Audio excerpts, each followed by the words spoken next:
Atharva, martial spirit illusion लोक प्रतियोगिता में अब केवल 5 दिन बचे हैं। केवल शीर्ष 20 ही गुप्त लोक में प्रवेश कर सकते हैं। क्या तुम आश्वस्त हो? चट्टान पर एक सुंदर आकृति, जिसकी पीठ ही अनंत कल्पना को जगा सकती थी, अथर्व के सहारे झुकी हुई थी। सब ठीक हो जाएगा, अथर्व ने उस महिला को अपनी बाहों में कसकर पकड़ते हुए हल्के से मुस्कुराते हुए कहा। उसके चेहरे पर एक आनंदमय मुस्कान थी। तो यही होता है सच्चे प्यार का एहसास, यह इंसान को खुश कर देता है। सावधान रहना, अगर तुम गुप्त क्षेत्र में पहुंच गई तो तुम्हें बहुत लाभ हो सकता है।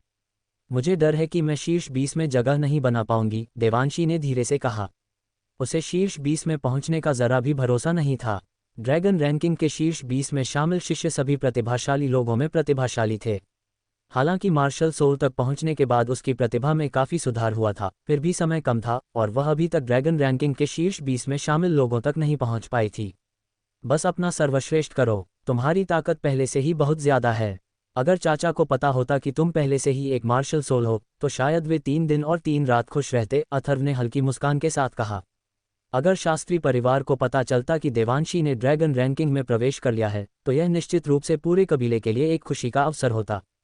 चंद्र रहस्यवादी संप्रदाय में ड्रैगन रैंकिंग के एक प्रत्यक्ष शिष्य के साथ वसंत टाउन में शास्त्री परिवार की स्थिति पूरी तरह से सुरक्षित थी। क्या तुम भी वैसी ही नहीं हो? मुझे सच में नहीं पता कि तुम कैसे साधना करती हो। तुम्हारी वर्तमान उपलब्धियों से मुझे लगता है कि न केवल आंटी बल्कि अंकल भी बहुत खुश होंगे, देवांशी ने धीरे से कहा। मेरे पिता का जिक्र मत करो, मेरा उनसे ज्यादा मेलजोल नहीं है, अथर्व ने धीरे से कहा। उसे लगा जैसे वह अनुराग शास्त्री से कुल मिलाकर सिर्फ 2 बार ही मिला था और उसके मन में उसके लिए ज्यादा स्नेह नहीं था। अपनी मूल यादों में अनुराग शास्त्री ने असली अथर्व को भी लगभग नज़रअंदाज कर दिया था। एक ऐसा आदमी जो अपनी पत्नी और बच्चे की भी रक्षा नहीं कर सका, स्वाभाविक रूप से अथर्व से ज्यादा सद्भावना अर्जित नहीं कर पाया। अथर्व, दरअसल अंकल तुम्हारा और आंटी का बहुत ध्यान रखते हैं। जब हम छोटे थे तो अंकल अक्सर मुझसे कहते थे कि मैं तुम्हारा ख्याल रखूं और किसी को न बताऊं। मुझे लगता है कि आंटी और तुम्हारे साथ पहले भी कुछ छिपी हुई परेशानियां रही होंगी, देवांशी ने कहा। ठीक है, चलो उसके बारे में बात नहीं करते, अथर्व ने धीरे से कहा, अपना सिर नीचे किया और देवांशी के माथे को चूमा। अनजाने में ही समय बीत गया था और रात हो गई थी। आसमान के ऊपर एक विशाल सफ़ेद धुंध छाई हुई थी और उस विशाल विस्तार में तारे टिमटिमाने लगे थे। रात काफ़ी हो चुकी थी और चारों तरफ सन्नाटा था, बस दूर की चोटियों से कभी कभार किसी राक्षसी जानवर की चीख सुनाई दे रही थी। बहुत देर हो गई है, तुम्हें जल्दी आराम करना चाहिए। मुझे भी जाना है, अथर्व ने धीरे से कहा। हालांकि उसके मन में कुछ गंदे विचार थे, देवांशी ने उसे कई बार भगा दिया था, इसलिए अथर्व ने दोबारा इस बारे में बात करने की हिम्मत नहीं की। ठीक है, देवांशी ने धीरे से सिर हिलाया और दोनों खड़े हो गए। आंगन में आकाश पंख वाले हिमसिंह पर हरे रंग की आकृति को दूर जाते देख देवांशी खुशी से मुस्कुराए। फिर उसने आंगन का दरवाज़ा बंद किया और साधना करने के लिए अपने कमरे में जाने ही वाली थी कि दरवाजे पर दस्तक हुई। क्या वो खुशी है? देवांशी ने भौहें चढ़ाईं। बहुत देर हो चुकी थी, सिर्फ खुशी ही उसे ढूंढने आ सकती थी। उसने धीरे से दरवाज़ा खोला और उसकी आंखें आश्चर्य से चौड़ी हो गईं। तुम फिर से वापस क्यों आ गए? घर जाओ। एक पल की झिझक के बाद देवांशी के खूबसूरत चेहरे और खूबसूरत आंखों ने अथर्व को हल्के से घूरा। दरवाजे पर अथर्व ही थी, जो चली गई थी और वापस आ गई थी। मैं तुम्हें देखना चाहता हूं, अथर्व ने धीरे से कहा। क्या तुम अभी अभी नहीं गए? देवांशी ने धीरे से कहा, अपने सामने खड़े आदमी की ओर देखते हुए। उसकी आंखें थोड़ी धुंधली थीं। लेकिन मुझे अभी भी तुम्हारी याद आ रही थी, इसलिए मैं वापस आ गया, अथर्व ने धीरे से कहा। तो फिर अंदर आ जाओ, तुम थोड़ी देर बाद जा सकते हो। अथर्व को देखते हुए देवांशी मंद मंद मुस्कुराया, अभी भी ऐसे ही, एक बड़े बच्चे की तरह। क्या ऐसा है? अथर्व ने हंसते हुए कहा। आंगन में देवांशी ने कुछ नहीं कहा, बस अपना सिर अथर्व की छाती पर धीरे से टिका दिया। अथर्व को स्पष्ट रूप से लग रहा था कि आज रात कुछ हो सकता है। ठीक है, तुमने कहा था कि तुम मुझे थोड़ी देर पकड़कर चले जाओगे। अब जाने का समय हो गया है ना? देवांशी ने अपना सिर अथर्व की बाहों में गहराई से दबा लिया, उसके लाल होंठ थोड़े से खुल गए। ठीक है, अथर्व ने बेबसी से कहा। उसने अपनी बाहों में जकड़ी महिला के लंबे काले बालों को देखा, जिनमें से एक हल्की सी खुशबू फैल रही थी। उसके सहलाने से बिखरे बालों के बीच अथर्व को देवांशी के कोमल गुलाबी कान की लोब दिखाई दे रही थी, गोरी और मुलायम, मानो पारदर्शी गर्म जैद से तराशी गई हो। इसे देखकर अथर्व का दिल धड़क उठा और वह खुद को झुककर उसके चेहरे को हल्के से चूमने से नहीं रोक सका। इधर उधर मत घूमो। देवांशी का पूरा शरीर कांप उठा। उसने ऊपर देखा और अथर्व को घूरने लगी, लेकिन उसकी आंखें और भी धुंधली हो गईं। अपने सामने उस खूबसूरत चेहरे को देखकर अथर्व का दिल भी कांप उठा। अचानक उसे लगा जैसे उसके पेट के निचले हिस्से से गर्म आग का एक गोला उसके दिल तक पहुंच गया हो। ये औरत इतनी खूबसूरत थी, मानो किसी दूसरी दुनिया से आई हो, उसे मदहोश कर रही थी। उसकी छोटी सीधी नाक के नीचे भरा हुआ गुलाबी मुंह मानो उसे लुभा रहा हो। कितना सुंदर और लाजवाब चेहरा था। तुम अभी भी क्या देख रही हो? बकवास मत करो। तुम्हारा वहां। देवांशी ने अथर्व को घूरा। उसकी बाहों में बैठी वह स्वाभाविक रूप से इस समय अपने नितंबों के नीचे किसी विदेशी वस्तु को हिलते हुए महसूस कर सकती थी। उसके कपड़ों में गर्मी की एक लहर दौड़ गई। हालांकि वह अनुभवहीन थी, एक युवा महिला होने के नाते वह स्वाभाविक रूप से जानती थी कि यह विदेशी वस्तु क्या है। उसका चेहरा तुरंत उसकी गर्दन से लेकर गालों तक लाल हो गया और उसका दिल तेजी से धड़कने लगा। अथर्व उस खूबसूरत चेहरे को देखते हुए कुछ नहीं बोला। वह तुरंत नीचे झुका और उस आकर्षक लाल होंठ को कसकर पकड़ लिया। उसी क्षण दोनों के शरीर जोर से कांप उठे। उस गर्म और भरपूर स्पर्श ने अथर्व को पूरी तरह से रसातल में डुबो दिया।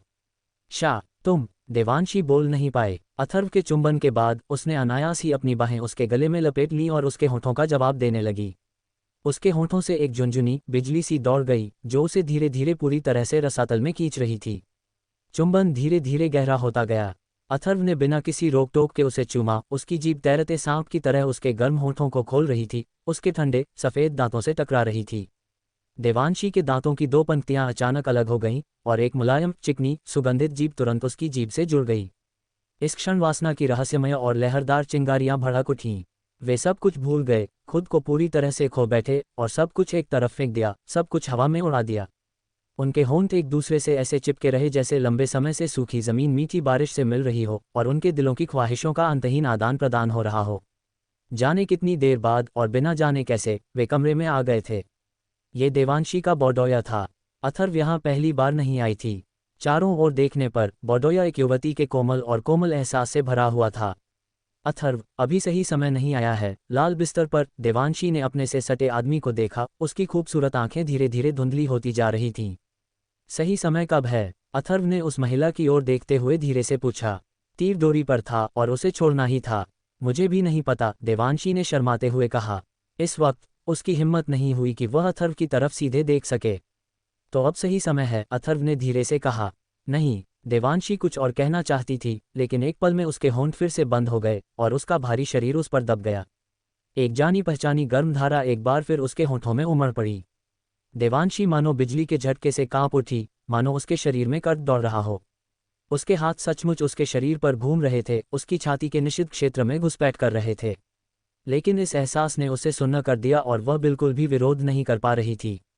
इस समय अथर्व अब खुद पर काबू नहीं रख पा रहा था। पूरी ताकत की उम्र में लंबे समय से दबा हुआ, इस बार उसे हर हाल में उसे छोड़ना ही था। उसके शरीर में खून का दौरा पहले ही शुरू हो चुका था और उसके पेट के निचले हिस्से में आग सी लग गई थी। इस आदिम आवेग के तहत अथर्व और भी ज्यादा उत्तेजित हो गई। उसकी उंगलियां उसके नाजुक शरीर पर बेतहाशा घूम रही थीं। इस समय भी उनकी जीभें आपस में गुंथी और एक दूसरे में विलीन हो रही थीं। इस उकसावे के तहत देवांशी अथर्व की बाहों में लगभग निढाल और सुन्न हो गई थी। उसे अपनी मर्जी से करने दे रही थी, अब वह विरोध करने में असमर्थ थी। लाल बिस्तर पर वे एक साथ लौट रहे थे, उनकी सांसें तेज होती जा रही थीं। अथर्व का हाथ देवांशी की लाल पोशाक की कमर के नीचे सरका। उसकी कमर की दृढ़ता और उसकी हिप्स की परिपूर्णता को महसूस करते हुए देवांशी फिर से कांप उठी, मानो बिजली गिर गई हो।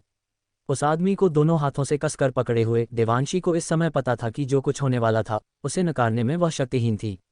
उसकी बाहों में जकड़ी औरत की मौन सहमति ने अथर्व की सारी शंकाएं दूर कर दीं। उसके हाथ उसकी कमर से हटकर उसके ऊंचे स्तनों पर पहुंच चुके थे और वह उन्हें जोर से दबाने से खुद को रोक नहीं पाया। लाल पोशाक हल्के से पीछे खींची गई, अधोवस्त्र नीचे खिसका, जिससे एक हरा बैंडू दिखाई दिया और बर्फीले स्तनों का विस्तार दिखाई दिया।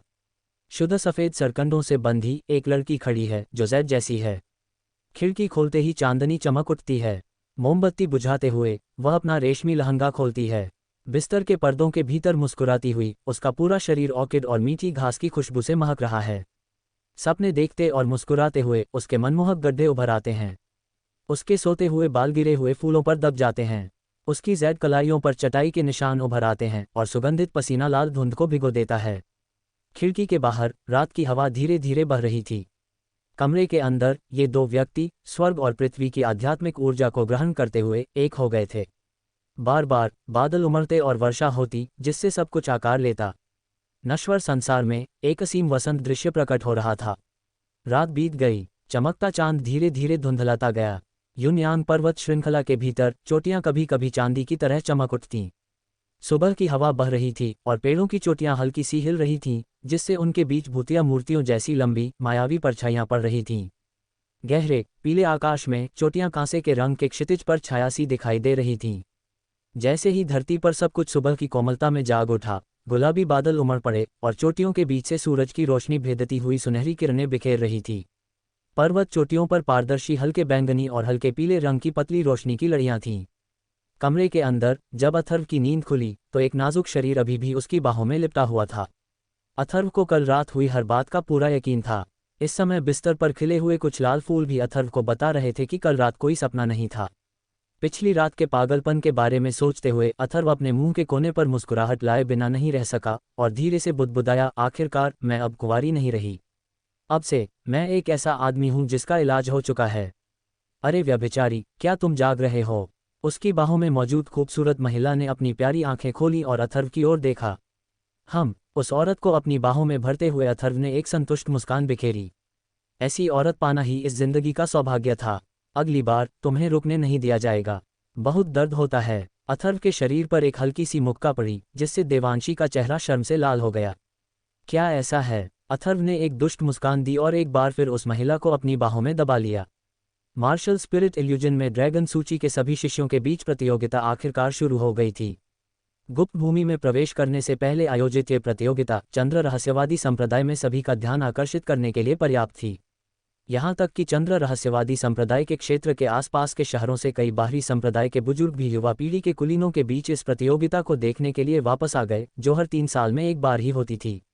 इस बार प्रतियोगिता पृथ्वी ड्रैगन शिखर पर नहीं थी, बल्कि ड्रैगन सूची के सभी शिष्य मार्शल स्पिरिट इल्यूजन को चुनौती देंगे और सबसे ऊंचे शिखर पर पहुंचने वाले शीर्ष 20 शिष्य गुप्त भूमि में प्रवेश कर पाएंगे।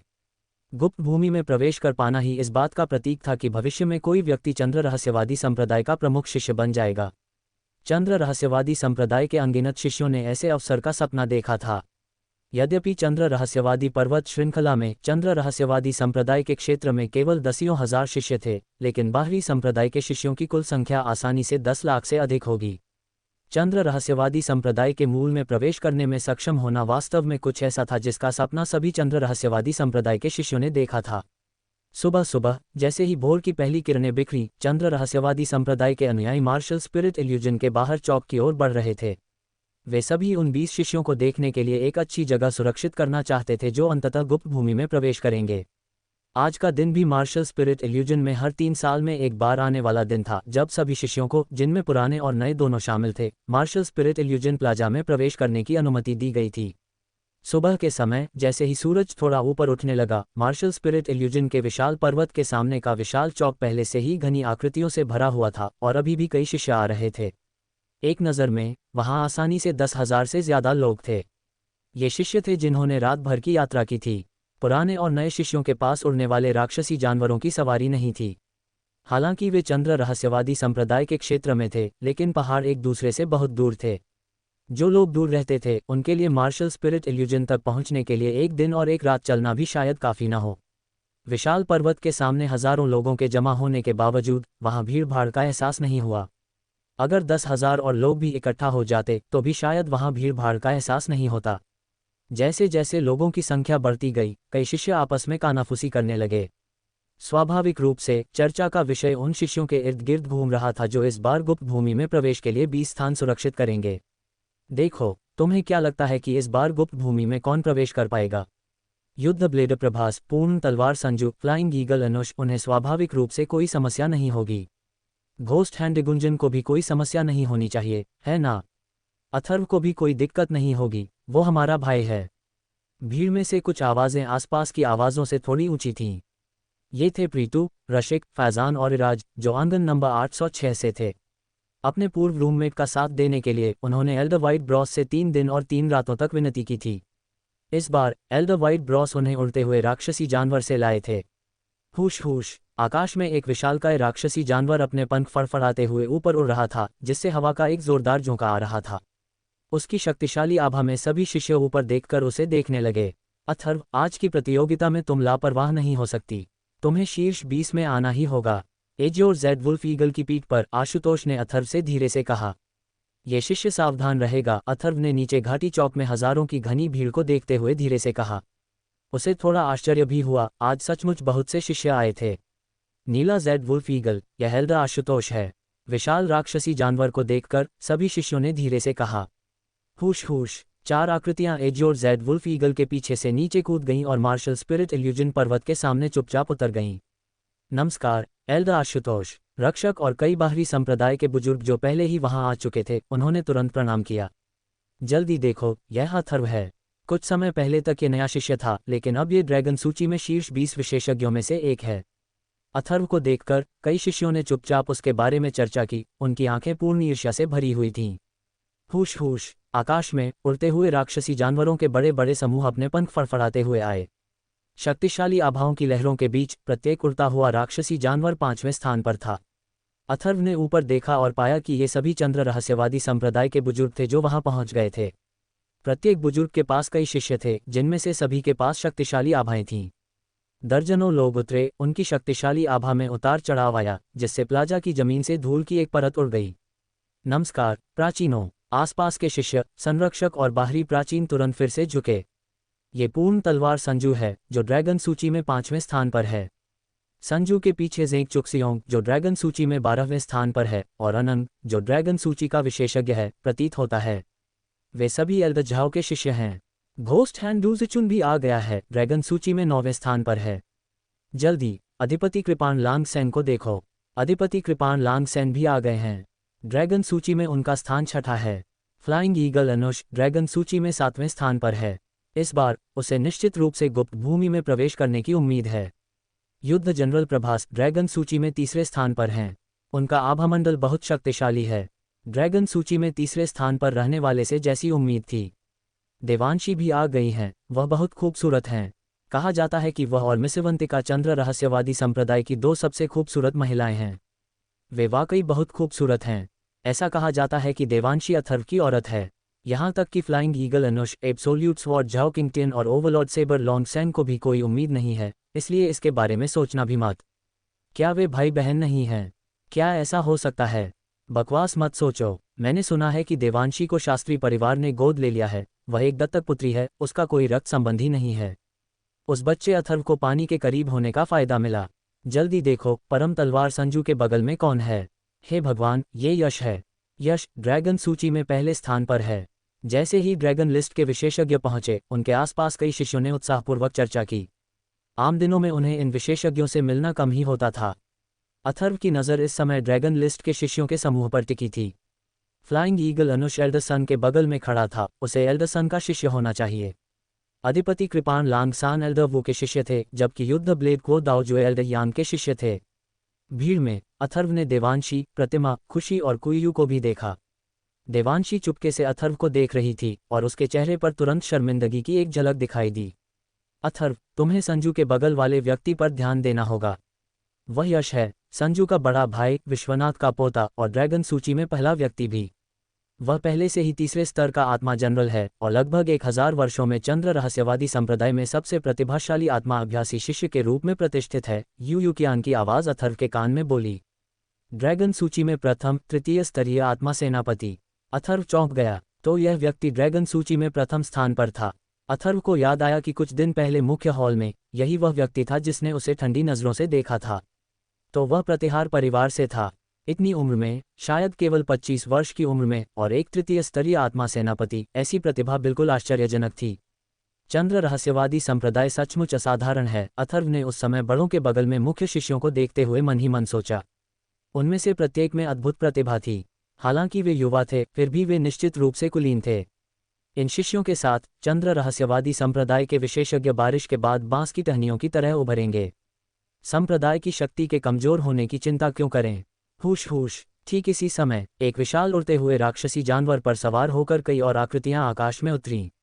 कई आकृतियां नीचे कूदीं और सबके सामने उतरीं। नेता, जिसका आभामंडल संयमित था, अभी भी एक अदृश्य उपस्थिति से युक्त था जिससे लोग उसे सीधे देखने की हिम्मत नहीं कर पा रहे थे। नमस्कार संप्रदाय गुरु। सभी पुरनियों, रक्षकों और शिष्यों ने तुरंत सिर झुकाया। पूरी घाटी के चौक में अभिवादन की ध्वनियां लगातार गूंज रही थीं। सभी की आंखों में पूर्ण सम्मान था क्योंकि यह व्यक्ति ADITYNARYN था जो पूरे आध्यात्मिक मार्शल महाद्वीप के सबसे प्रभावशाली व्यक्तियों में से एक था। औपचारिकता की कोई जरूरत नहीं। आदित्य नारायण ने अपने सामने खड़ी भीड़ की ओर देखा। एक अदृश्य आभा फैल गई और उसका हल्का हरा चोगा बिना हवा के हिल रहा था। उसकी प्रभावशाली उपस्थिति ने सभी को अपनी ओर खींच लिया। यह एक सच्चा विशेषज्ञ है, यही सच्ची उपस्थिति है। अथर्व ने अपना सिर थोड़ा ऊपर उठाया और यू शियातन को देखते हुए मन ही मन सोचा। वह इसी तरह का व्यक्ति बनना चाहता था। 3 संप्रदायों और 4 द्वारों में से एक दिन उड़नशील आत्मा संप्रदाय भी चंद्र रहस्यवादी संप्रदाय की ऊंचाई तक पहुंच जाएगा। ऐसा दिन जरूर आएगा। होंगलिंग। अथर्व की नज़र फौरन आदित्य नारायण के पीछे खड़ी हरे कपड़ों वाली खूबसूरत महिला पर पड़ी।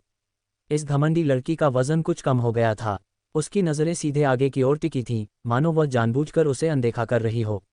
ये दोनों बहुत ताकतवर हैं। अथर्व की नज़र भी अवंतिका के पीछे खड़े 2 युवकों पर पड़ी। पहले वाले ने नीला लबादा पहना था, उसकी उम्र भी 24-25 साल थी, कद काठी लंबी और सीधी थी और उसकी नज़र चाकू जैसी थी। उसके चारों ओर एक अदृश्य आभा स्वाभाविक रूप से फैल गई। दूसरे ने नारंगी रंग का लंबा चोगा और बैंगनी लबादा पहना हुआ था। वह दिखने में सुंदर और आंखें साफ थीं। ऐसा लग रहा था कि उसकी एक नज़र भी किसी का दिल दहल जाए। अथर्व, वे दोनों तुम्हारे संप्रदाय गुरु अंकल के शिष्य हैं। नीले वस्त्र वाला रोहित है, जो 3रे स्तर का मार्शल जनरल है, जो ड्रैगन सूची में 2रे स्थान पर है। दूसरा मोहित है, जो पहले स्तर का स्पिरिट जनरल है, जो ड्रैगन सूची में 4थे स्थान पर है। दोनों तुम्हारे संप्रदाय गुरु अंकल के प्रिय शिष्य हैं। तुम्हारे संप्रदाय गुरु अंकल भी उनमें से एक को अपना दामाद बनाने का इरादा रखते हैं। अगर तुम्हारा उस लड़की अवंतिका के साथ सचमुच कुछ चल रहा है तो तुम्हें कड़ी मेहनत करनी होगी। युयुकियान की आवाज़ अथर्व के कानों तक फिर पहुंची। ड्रैगन सूची में 2रे स्थान पर, ड्रैगन सूची में 4थे स्थान पर। अथर्व हैरान रह गया। ये वाकई असाधारण था। तुरंत अथर्व की नज़र फिर से ADITYANARYN के पीछे खड़े कई लोगों पर पड़ी। ये सभी युवा शिष्य वास्तव में आत्मिक साधक थे और उनकी साधना शक्ति भी काफ़ी थी। कुल 4 लोग थे और उनमें सबसे कमज़ोर आत्मा के 4थे स्तर पर था। अथर्व ने भौहें चढ़ाते हुए सुना था कि ड्रैगन लिस्ट में कई भूत प्रेत साधक शामिल हैं, जिनमें से 3 शीर्ष 10 में शामिल हैं। ऐसा लग रहा था कि यही वो लोग हैं, शिष्य जो मार्शल स्पिरिट इल्यूजन क्षेत्र में प्रवेश कर सकते हैं। आगे बढ़ें। महान रक्षक की आवाज़ फैल गई, जो उपस्थित सभी शिष्यों के कानों तक पहुंची। अथर्व, आगे बढ़ो, सावधान रहो, एल्डर आशुतोष ने अथर्व से धीरे से कहा। ये शिष्य समझता है, अथर्व ने जवाब में सिर हिलाया। हुश हुश। कई आकृतियां बड़ों के पास से उछलकर बाहर आईं और फिर एक के बाद एक आकृतियां तुरंत नीचे उतरीं। तेज सीटी की आवाज़ के साथ हवा के झोंके ज़मीन पर गिरे, जिससे उतरने वाले स्थानों के आसपास की ज़मीन जोर से कांप उठी। ये भव्य आभामंडल सामान्य शिष्यों की तुलना से कहीं परे था। इस क्षण अथर्व भी उछल पड़ा। उसके पैरों के नीचे का क्यू भंवर हल्का सा झिलमिलाया और उसका शरीर तुरंत ऊपर उठा, फिर हल्के से आगे बड़े शिष्यों के बीच आ गिरा। छाया भी यहाँ है। वहां मौजूद दर्जनों शिष्यों में से अथर्व की नज़र उन पर पड़ी और वह ये देखकर हैरान रह गया कि दासी छाया भी उनके बीच थी, देवांशी, खुशी और प्रतिमा के ठीक बगल में। ये देखकर अथर्व को बहुत आश्चर्य हुआ। अथर्व ही नहीं, बल्कि कई प्रत्यक्ष शिष्य भी इस क्षण आश्चर्यचकित थे। क्या एक दासी भी मार्शल स्पिरिट इल्यूजन क्षेत्र में प्रवेश कर सकती है? फुश। एक और सुंदर आकृति उछली, अपने पैर के सिरे से जमीन पर थपथपाते हुए।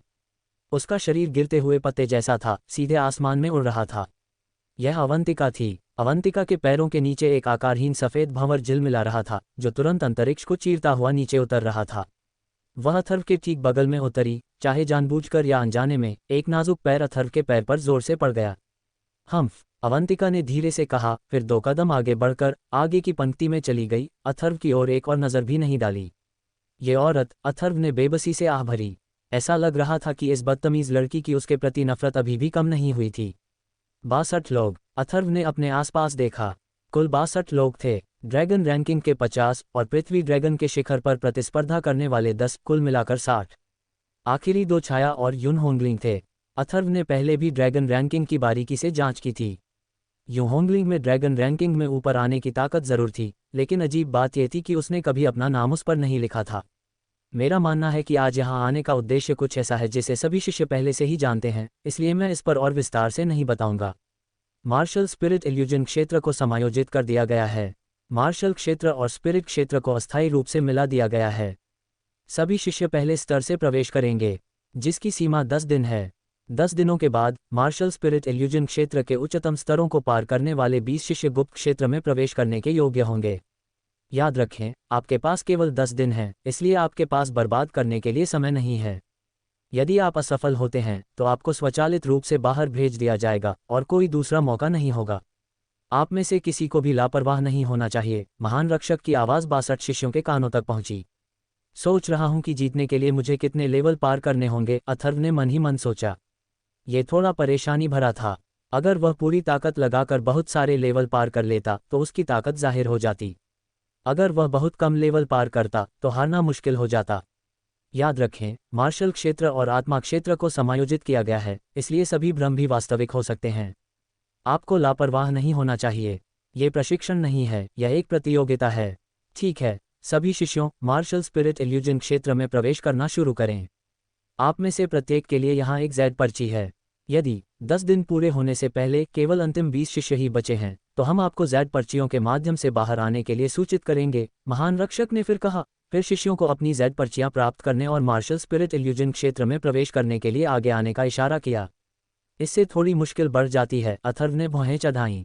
मार्शल क्षेत्र और आत्मिक क्षेत्र के मिल जाने से जो शिष्य सामान्यतः चौथे, 7वें या 8वें स्तर को पार कर लेते थे, अब प्रभावित हो सकते हैं और गलतियां कर सकते हैं। आत्मिक क्षेत्र में सब कुछ एक भ्रम है। एक बार भ्रम हो जाने पर यदि आप आक्रमण करते हैं तो आप असफल हो जाएंगे। हालांकि ये संभव है कि मार्शल क्षेत्र में यह एक वास्तविक भ्रम हो और आक्रमण न करने से भी असफलता मिलेगी। मार्शल क्षेत्र और आत्मिक क्षेत्र के मिल जाने पर यह सत्य और असत्य, असत्य और सत्य का मिश्रण है। असाधारण आत्मा परीक्षण क्षमताओं के बिना इसे पार करना बहुत कठिन होगा। अथर्व ने फिर अपने होंठ भींच लिए और मुस्कुराया। हालांकि इससे उसे काफी फायदा हो सकता था। मार्शल और स्पिरिट दोनों तरह के साधक होने के नाते न तो मार्शल लोक और न ही स्पिरिट लोक का उस पर ज्यादा असर पड़ता दिख रहा था। उसे बस थोड़ा और सावधान रहने की जरूरत थी। मार्शल स्पिरिट इल्यूजन लोक प्रतियोगिता में भाग लेने वाले सभी शिष्य, मेरे पीछे आओ, द्वितीय रक्षक ने समूह को पर्वत शिखर के मुख्य हॉल में ले गए। तुरंत ही प्राचीनों, रक्षकों और 100 से ज्यादा बाहरी प्राचीनों का एक समूह हॉल में दाखिल हुआ। अन्य शिष्य हॉल में प्रवेश नहीं कर सके और केवल परिणामों के लिए बाहर प्रतीक्षा कर सकते थे। 62 लोग हॉल के भीतर 62 पत्थर के कमरों के प्रवेश द्वारों के सामने खड़े थे। अथर्व एक पत्थर के कमरे के प्रवेश द्वार के सामने खड़ा था, लेकिन वह व्यंग्यात्मक मुस्कान के बिना नहीं रह सका। उसके बाईं ओर देवांशी था और दाईं ओर युन होंगलिंग। दोनों महिलाओं ने उसकी ओर नहीं देखा, लेकिन अथर्व को ऐसा लग रहा था जैसे उसे ग्लानि हो रही हो। उसने अपना सिर नीचे कर लिया था और इधर उधर देखने की हिम्मत नहीं कर रहा था। सभी शिष्यों, मार्शल स्पिरिट इल्यूजन क्षेत्र में प्रवेश करना शुरू करें। अपने आप पर सावधान रहें, दूसरे रक्षक ने धीरे से कहा। सभी बिना किसी हिचकिचाहट के पत्थर के कमरों में दाखिल हो गए। पत्थर के दरवाजे बंद होने के बाद हॉल में मौजूद बुजुर्गों के चेहरे पर कुछ गंभीरता आ गई। हालांकि उनके अपने शिष्य मार्शल स्पिरिट इल्यूजन क्षेत्र में प्रवेश कर रहे थे, लेकिन यह उनकी प्रतिष्ठा का भी सवाल था। अगर उनके किसी भी शिष्य को गुप्त परिसर में जगह नहीं मिली तो उनकी बदनामी होगी। साथ ही एल्डर्स, कृपया बैठ जाएं।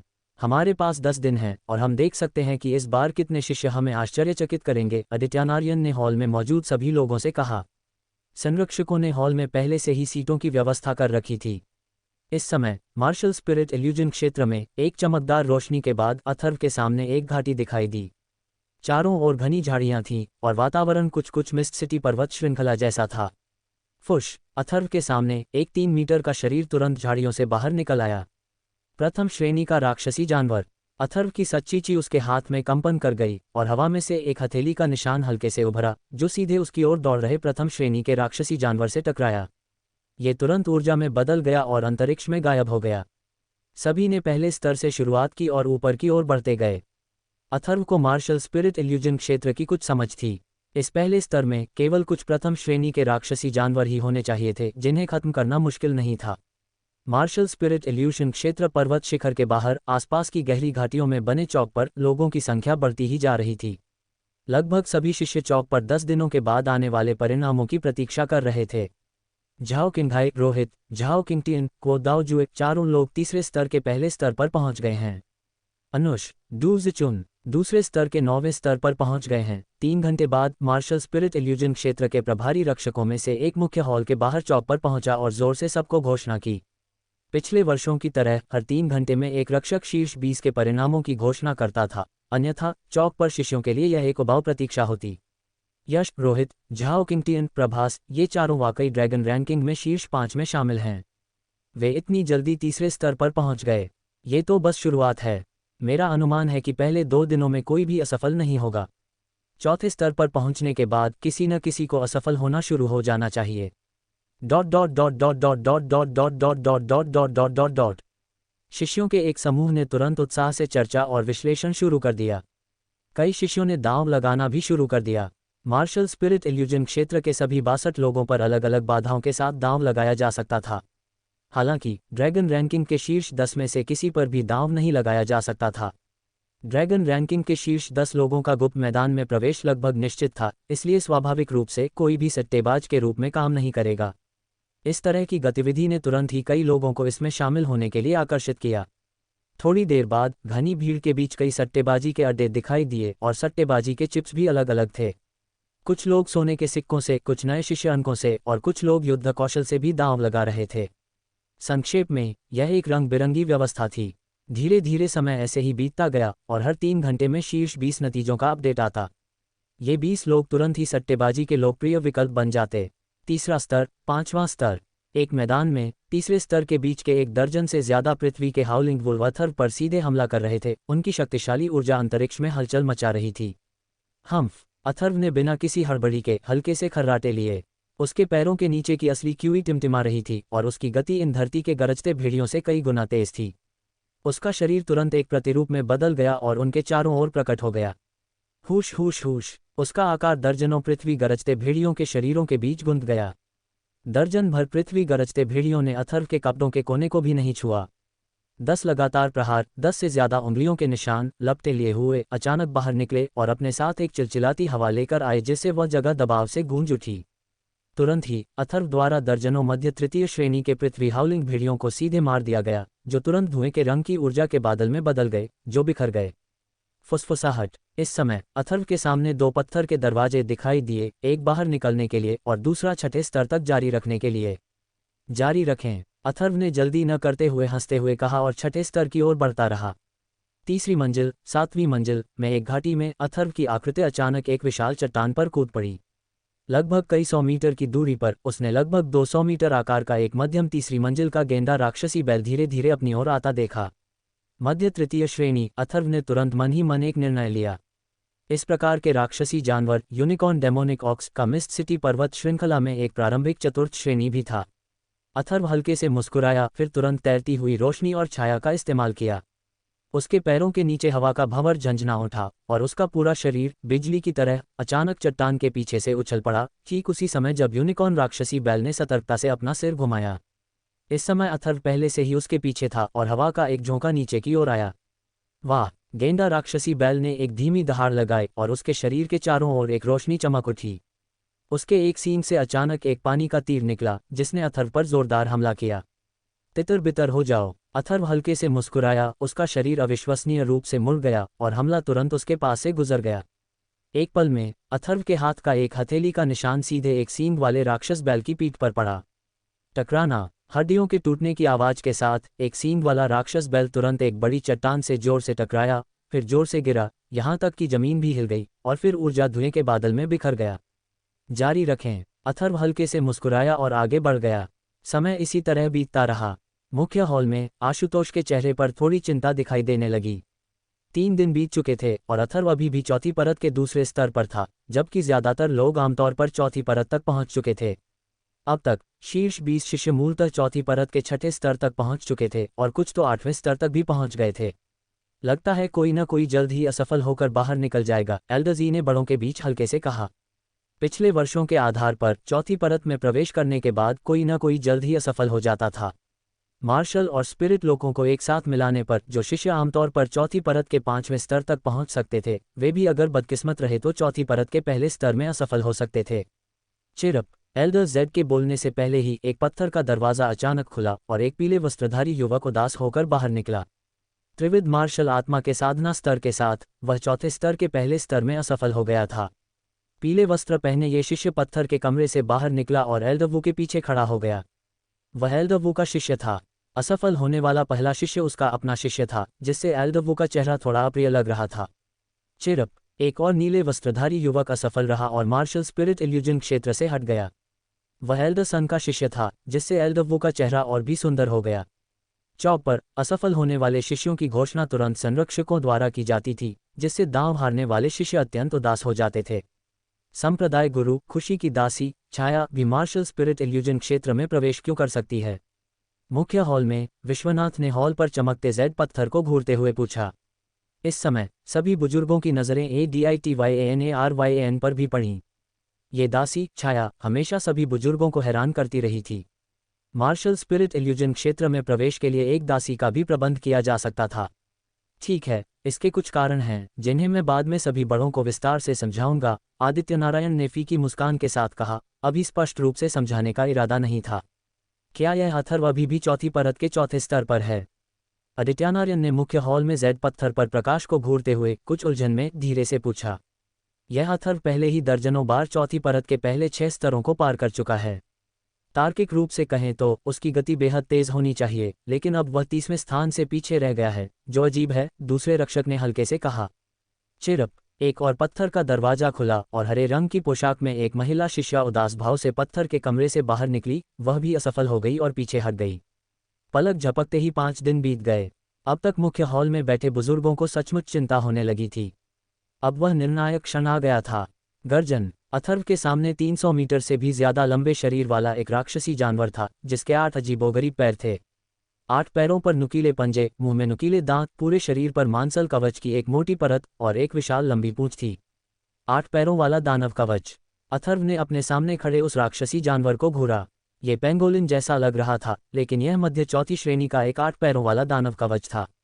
इसकी ताकत बिल्कुल भी कम नहीं थी और इसका आक्रमण और बचाव बिल्कुल दुर्जेय था। 5 परत वाली मार्शल आत्मा, या यहाँ तक कि 6 परत वाली मार्शल आत्मा भी, अगर इसका सामना करती तो शायद बहुत मुश्किल में पड़ जाती। अथर्व हल्के से मुस्कुराया। ये पहली बार नहीं था जब मार्शल क्षेत्र में उसका सामना 8 पैरों वाले दानव कवच से हुआ था। गर्जन। एक पल में 8 पैरों वाले दानव कवच ने अथर्व को घूरा और एक धीमी दहाड़ लगाए। उसका विशाल शरीर अचानक बिजली की तरह आगे बढ़ा। उसके तीखे पंजे हवा में चीरते हुए उसकी ओर बढ़े, एक प्रचंड आभा और कानों को चीर देने वाली तेज सीटी जैसी आवाज लेकर। आग की लपटें फूट पड़ीं।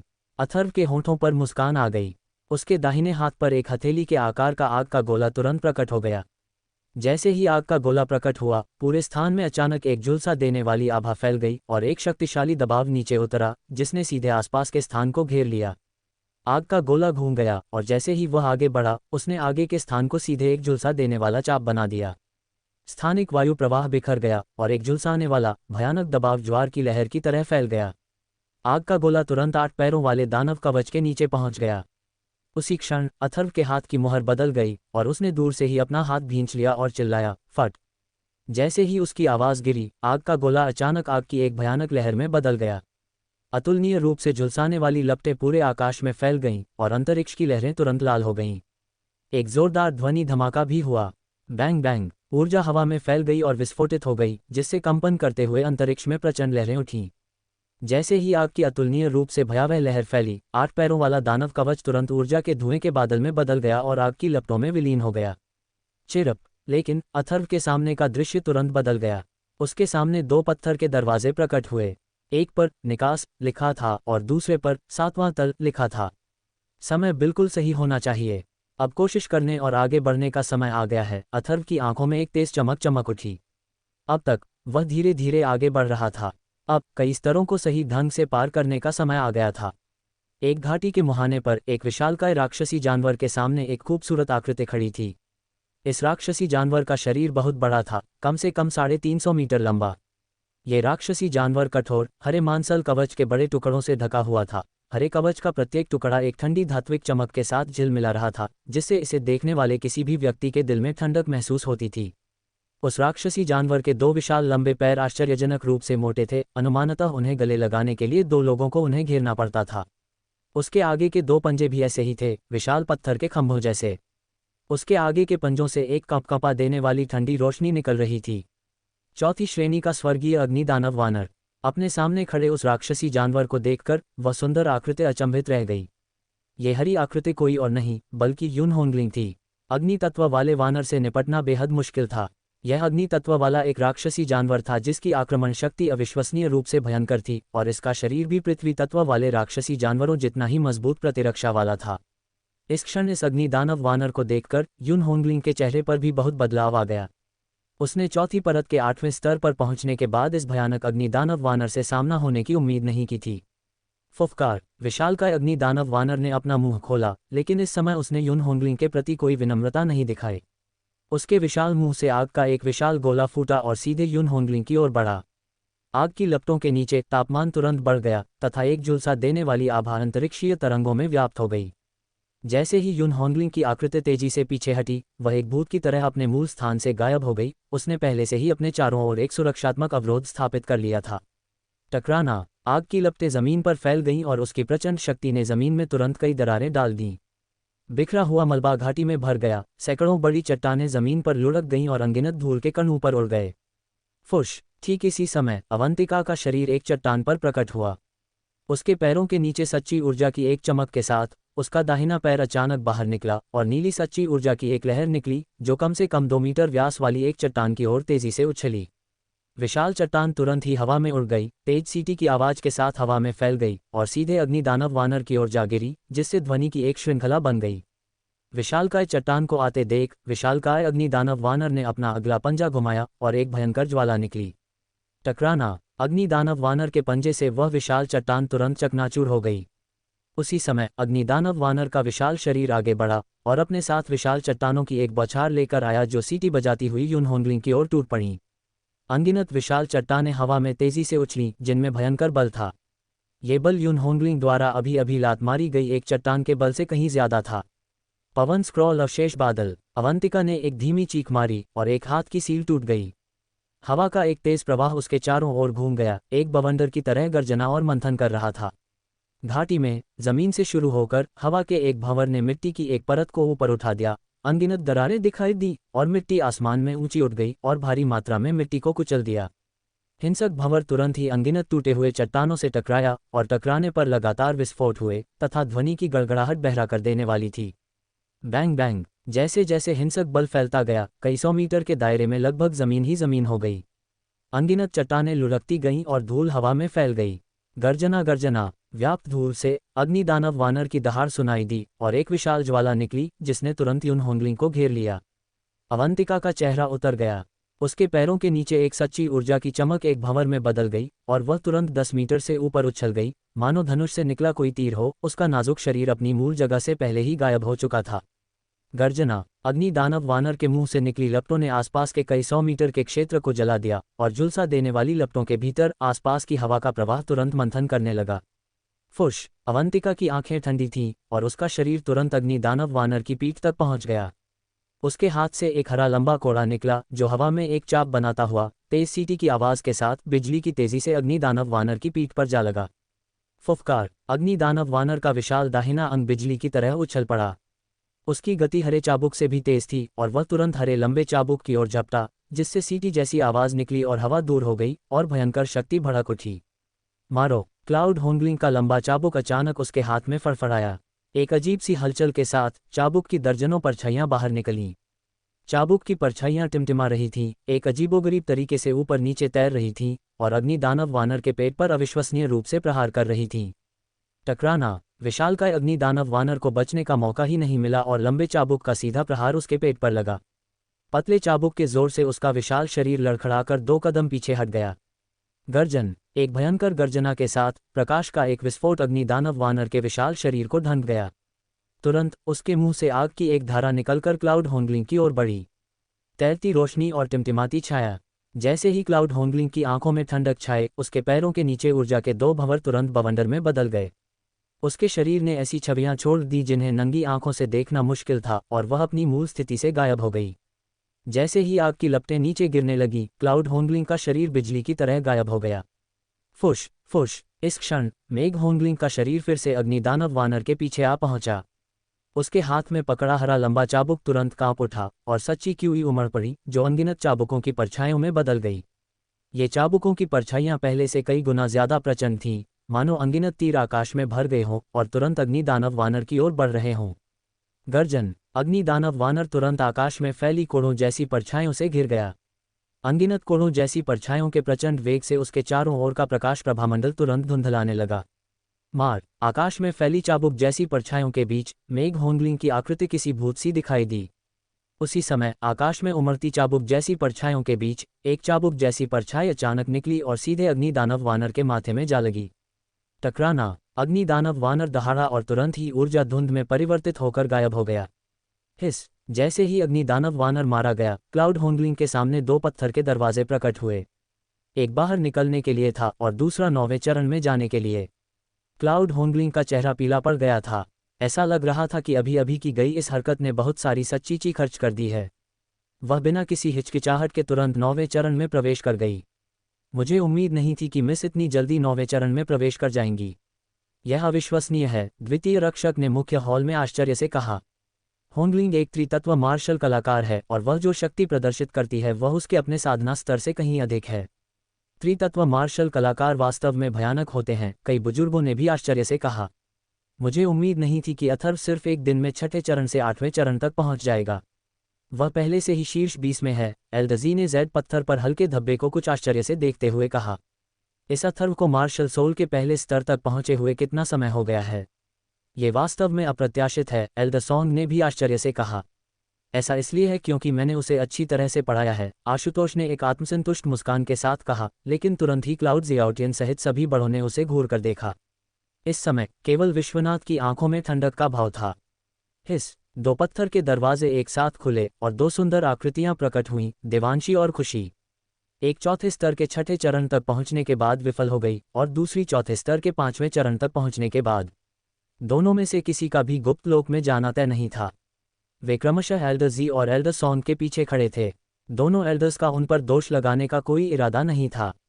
वे अपने शिष्यों की ताकत को अच्छी तरह जानते थे। शीर्ष 20 में जगह बनाना कोई आसान काम नहीं था। इसके तुरंत बाद दो और पत्थर के दरवाजे खुले और दो आकृतियां बाहर निकलीं, एक पुरुष और एक महिला, अनंग और प्रतिमा। वे भी गुप्त क्षेत्र में जाने से चूक गए। अनंग, प्रतिमा, देवांशी और खुशी असफल हो गए हैं और पीछे हट गए हैं। यश, रोहित और को दाओजुए ने 5वें स्तर के पहले चरण में प्रवेश किया है। अनुष, मोहित, डू जिचुन, लॉन्गसैन और संजू ने चौथे स्तर के 9वें चरण में प्रवेश किया है। अथर्व और कुइयू ने चौथे स्तर के 8वें चरण में प्रवेश किया है। प्लाजा पर एक संरक्षक ने पुनः रैंकिंग की घोषणा की।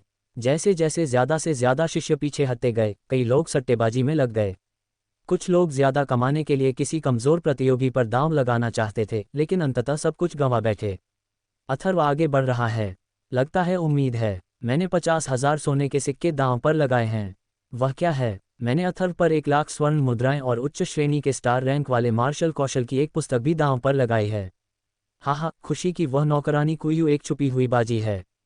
50 में 1 की संभावना। मैंने सावधानी से एक अंक का दांव लगाया और अब मैं अमीर हूं। अगर मैं जीत गया तो 50 अंक। एक झाड़ी में एक विशालकाय अजगर अथर्व की ओर हिंसक रूप से झपटा। उस हिंसक शक्ति ने मानो अंतरिक्ष को ही मोड़ दिया हो। अथर्व बचने ही वाला था कि उसकी आंखों में तुरंत मुस्कान आ गई। उसने विशालकाय अजगर को सीधे अपनी ओर झपटने दिया। जोरदार दबाव ने उसे नीचे धकेल दिया और आसपास की अंतरिक्षीय लहरें सीधे खुल गईं। जैसे ही विशालकाय अजगर अथर्व से लगभग 3 मीटर दूर था, अथर्व को उसके मुंह से मछली जैसी गंध महसूस हुई। लेकिन एक पल में विशालकाय अजगर ऊर्जा में बदल गया और गायब हो गया। अथर्व के सामने का दृश्य फिर बदल गया और दो पत्थर के दरवाजे दिखाई दिए। उनमें से एक 9वें चरण की ओर जाता था।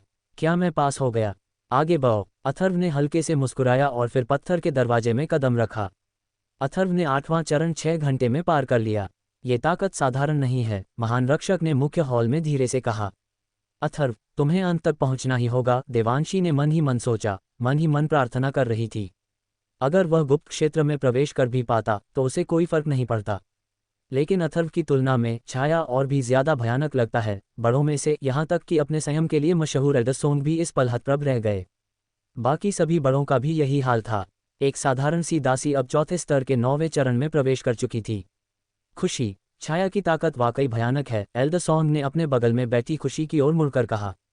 ये युवती शीर्ष 20 में तो नहीं आई, लेकिन उसकी दासी चौथे स्तर के 9वें चरण तक पहुंच गई थी। मार्शल क्षेत्र और ब्रह्म क्षेत्र को मिला दिया गया था, जिससे निस्संदेह इसे पार करना बहुत कठिन हो गया था। ये कहा जा सकता है कि जो कोई भी चौथे स्तर के 9वें चरण तक पहुंच सकता था, वह मूलतः उस शक्ति स्तर तक पहुंच गया था जो प्रथम स्तर के मार्शल जनरल से मुकाबला करने में सक्षम था। एक दासी के पास इतनी शक्ति होना, जो चंद्र रहस्यवादी संप्रदाय के कुछ सबसे शीर्ष स्तर के प्रत्यक्ष शिष्यों से किसी भी तरह कमतर नहीं थी, बिल्कुल आश्चर्यजनक था। इस समय क्लाउड ज़ियाओटियन थोड़ा मुस्कुराया, ऐसा लग रहा था कि उसे कोई आश्चर्य नहीं हुआ। पवन पंख वाला राक्षसी अजगर, मुझे उम्मीद नहीं थी कि यह इतना राक्षसी जानवर होगा। अब मुझे कड़ी टक्कर देनी होगी। एक पहाड़ की चोटी पर अथर्व ने आसमान की ओर देखा। लगभग 400 मीटर लंबा एक सफ़ेद विशालकाय अजगर हवा में कुंडली मारे बैठा था। सफ़ेद विशालकाय अजगर की आंखें विशाल पहियों जैसी थीं और उसके विशाल शरीर पर सफ़ेद सांप के शल्क ठंडी रोशनी से झिलमिला रहे थे। उसके विशाल मांसल पंख, जो खुलने पर 100 मीटर तक फैले हुए थे, शक्ति से हल्के से फड़फड़ा रहे थे। पवन पंख राक्षसी अजगर, एक वायु गुण वाला राक्षसी जानवर। अपने सामने इस विशाल पवन पंख राक्षसी अजगर को देखकर अथर्व को उसकी आभा का एहसास हुआ। वह चौथी श्रेणी के अंतिम चरण में पहुंच चुका था और संभवतः शिखर के करीब था। इस पवन पंख वाले राक्षसी अजगर को मारकर मैं 5वें स्तर के पहले चरण में प्रवेश कर सकूंगा, अथर्व ने भौहें चढ़ाईं। चौथे स्तर के 9वें चरण में उसे रास्ते में कई चुनौतियों का सामना करना पड़ा था। अभी अभी एक संरचना में वह लगभग हार ही गया था। सौभाग्य से उसके पास तैरती हुई रोशनी और टिमटिमाती छाया की गति का मार्शल कौशल था। इस मार्शल स्पिरिट इल्यूजन क्षेत्र को पार करना वाकई आसान नहीं था। इस समय अथर्व लगभग निश्चित रूप से कह सकता था कि जो कोई भी चौथे स्तर के 9वें चरण से गुजर सकता है, उसके पास निश्चित रूप से पहले स्तर के मार्शल जनरल से मुकाबला करने की ताकत होगी। हिस, पवन पंख वाले राक्षसी अजगर ने अपनी जीभ हिलाई और उसके विशाल पंख जोर से फड़फड़ाए। एक भयानक दबाव सीधे फैल गया और अशांत हवा की धाराएं तेज हवाओं में बदल गईं, जो अथर्व के सामने बह रही थीं और धूल का एक बादल उड़ा रही थीं। फुसफुसाहट। उसी क्षण पवन पंख वाले राक्षसी अजगर की जीभ से अचानक एक पवनधार निकली। ये पवनधार 10 मीटर से भी ज्यादा लंबी थी, जो सीधे आकाश को चीरती हुई अथर्व की ओर तेजी से वार कर रही थी। अथर्व का चेहरा डूब गया। उसके पैरों के नीचे ऊर्जा का एक भंवर कौंधा और उसका शरीर बाहर निकल आया। धमाका। पवन पंख वाले राक्षसी अजगर से एक हवा का ब्लेड उस पहाड़ की चोटी पर गिरा जहां अथर्व खड़ा था, जिसने तुरंत सैकड़ों मीटर मिट्टी को फाड़ दिया, रेत और पत्थरों को उछाल दिया और हवा को धूल से भर दिया। मेरे पास तुम्हारे साथ खेलने का समय नहीं है। इस क्षण अथर्व के चेहरे पर उदासी छा गई। जैसे ही उसके हाथ की मुहरें बदलीं, एक भयानक ऊर्जा, जो स्थानिक वायु प्रवाह को विकृत करने लगी, अचानक उसके हाथ में 7 रंगों के बीच बदल गई। एक क्षण में यह भयावह ऊर्जा संघनित होकर एक लाल पक्षी के शरीर का रूप ले ली। उसके पंख फैल गए, अपने साथ लपटे लेकर, और आसपास का स्थान कांप उठा और लहरें उठ गईं। सिंदूरी पक्षी कला, आगे बढ़ो! अथर्व चिल्लाया। लाल पक्षी के शरीर में प्रचंड सच्चीची उमड़ पड़ी और भयानक लाल ऊर्जा शरीर तुरंत ही कई मीटर बड़ा हो गया। उसके शरीर से लपटें गरजने लगी और एक प्रचंड आभा आकाश में फैल गई, जिससे ऊंची लपटें उठीं, जिन्होंने तुरंत ही आसपास के क्षेत्र को सैकड़ों मीटर तक घेर लिया। जलते हुए हवा में गड़गड़ाहट हुई। मार्शल सोल के चौथे स्तर पर अपनी शक्ति के साथ अथर्व की सिंदूरी पक्षी कला शक्ति के एक भयानक स्तर पर पहुंच गई थी। इस प्रचंड आभा को भांपते ही पवन पंख वाले राक्षसी अजगर की विशाल आंखों में तुरंत भय प्रकट हो गया। उसके विशाल शरीर के पंख तेजी से फड़फड़ाने लगे और उसके मुंह से एक प्रचंड वायुधार निकली। घनी वायुधारें अंतरिक्षीय वायु प्रवाह को चीरती हुई बाहर निकलीं और एक प्रचंड बल नीचे की ओर दबा। क्षण भर में ही दोनों ऊर्जाएं आपस में टकरा गईं और प्रकाश की अनगिनत किरणें बिखर गईं। तेज हवा ने लपटों को घेर लिया और आकाश में विस्फोट होते रहे। पल भर में वह लाल रंग का प्रेत गायब हो गया और अंततः एक विशाल, बेहद गर्म आग के गोले में बदल गया। आग का गोला ऊपर उठा, फिर फैला और उसके तुरंत बाद हवा में एक विस्फोट हुआ। धमाका, धमाका, धमाका, धमाका। आग की लपटें फैल गईं और पूरे इलाके को घेर लिया। पूरा इलाका कानफोड़ू धमाकों से भर गया और एक भयानक हिंसक आभा आसमान में फैल गई। नंगी आंखों से देखा जा सकता था कि पवन पंख वाले राक्षसी अजगर का विशाल शरीर आग की लपटों में घिरा हुआ था और दर्द से तड़प रहा था। फिर वह ऊंचाई से जमीन पर जोरदार तरीके से गिरा। जहां उसका विशाल शरीर गिरा, वहां जमीन पर तुरंत एक बड़ा गहरा गड्ढा बन गया। पवन पंख राक्षसी अजगर का शरीर एक क्षण के लिए हिट गया और लुढ़क गया, फिर जमीन पर गिर गया। अथर्व की आंखों के सामने फिर से 2 पत्थर के दरवाजे प्रकट हुए। उनमें से एक सीधे 5वीं मंजिल के पहले चरण की ओर जाता था। अविश्वसनीय है कि छाया वास्तव में 5वीं मंजिल के पहले स्तर तक पहुंच गया है। दूसरा रक्षक मुख्य हॉल में चमकते हुए जैड पत्थर को घूर रहा था, उसकी आंखें आश्चर्य से भरी हुई थीं।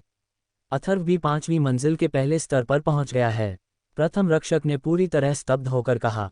अथर्व को मार्शल सोल के पहले स्तर तक पहुंचे हुए अभी केवल 3 महीने ही हुए थे और अब वह 5वीं मंजिल के पहले स्तर पर पहुंच चुका था।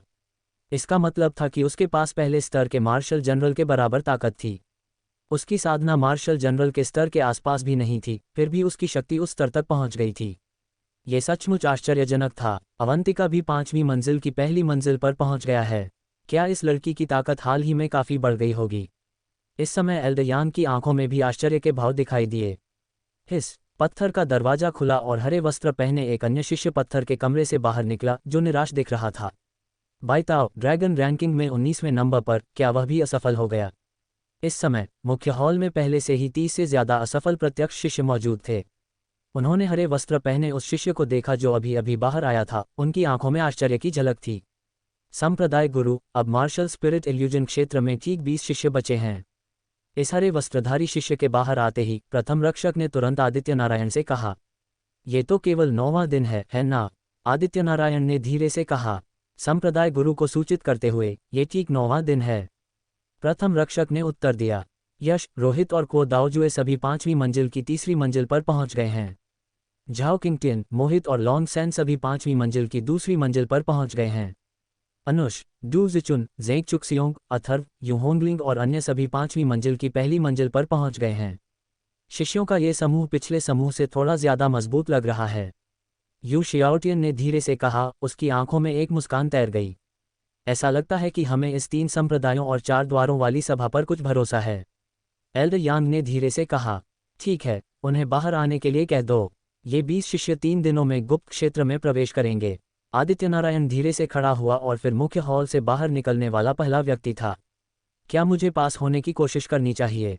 इसी समय अथर्व के सामने 10 मीटर ऊंची एक पत्थर की कठपुतली खड़ी थी। ये पत्थर की कठपुतली 5वीं कक्षा के शुरुआती स्तर तक पहुंच चुकी थी और इसकी ताकत वाकई जबरदस्त थी। पत्थर की कठपुतली का शरीर विशाल चट्टान की मांसपेशियों से बना था। उसकी आभा एक विशालकाय की तरह शक्तिशाली थी। इस पत्थर की कठपुतली का सामना करते हुए अथर्व बहुत हिचकिचा रहा था। अगर वह लड़ भी लेता तो भी इस समय अथर्व को जरा भी भरोसा नहीं था। ये 5वीं श्रेणी की कठपुतली थी। इसकी ताकत इतनी जबरदस्त थी कि एक प्रथम श्रेणी के मार्शल जनरल के लिए भी इसे संभालना मुश्किल हो जाता। उसे डर था कि उसे तभी मौका मिलेगा जब वह सचमुच अपनी जान की बाजी लगाकर लड़ेगा। शिष्य की चुनौती समाप्त हो गई है, प्रतियोगिता समाप्त हो गई है।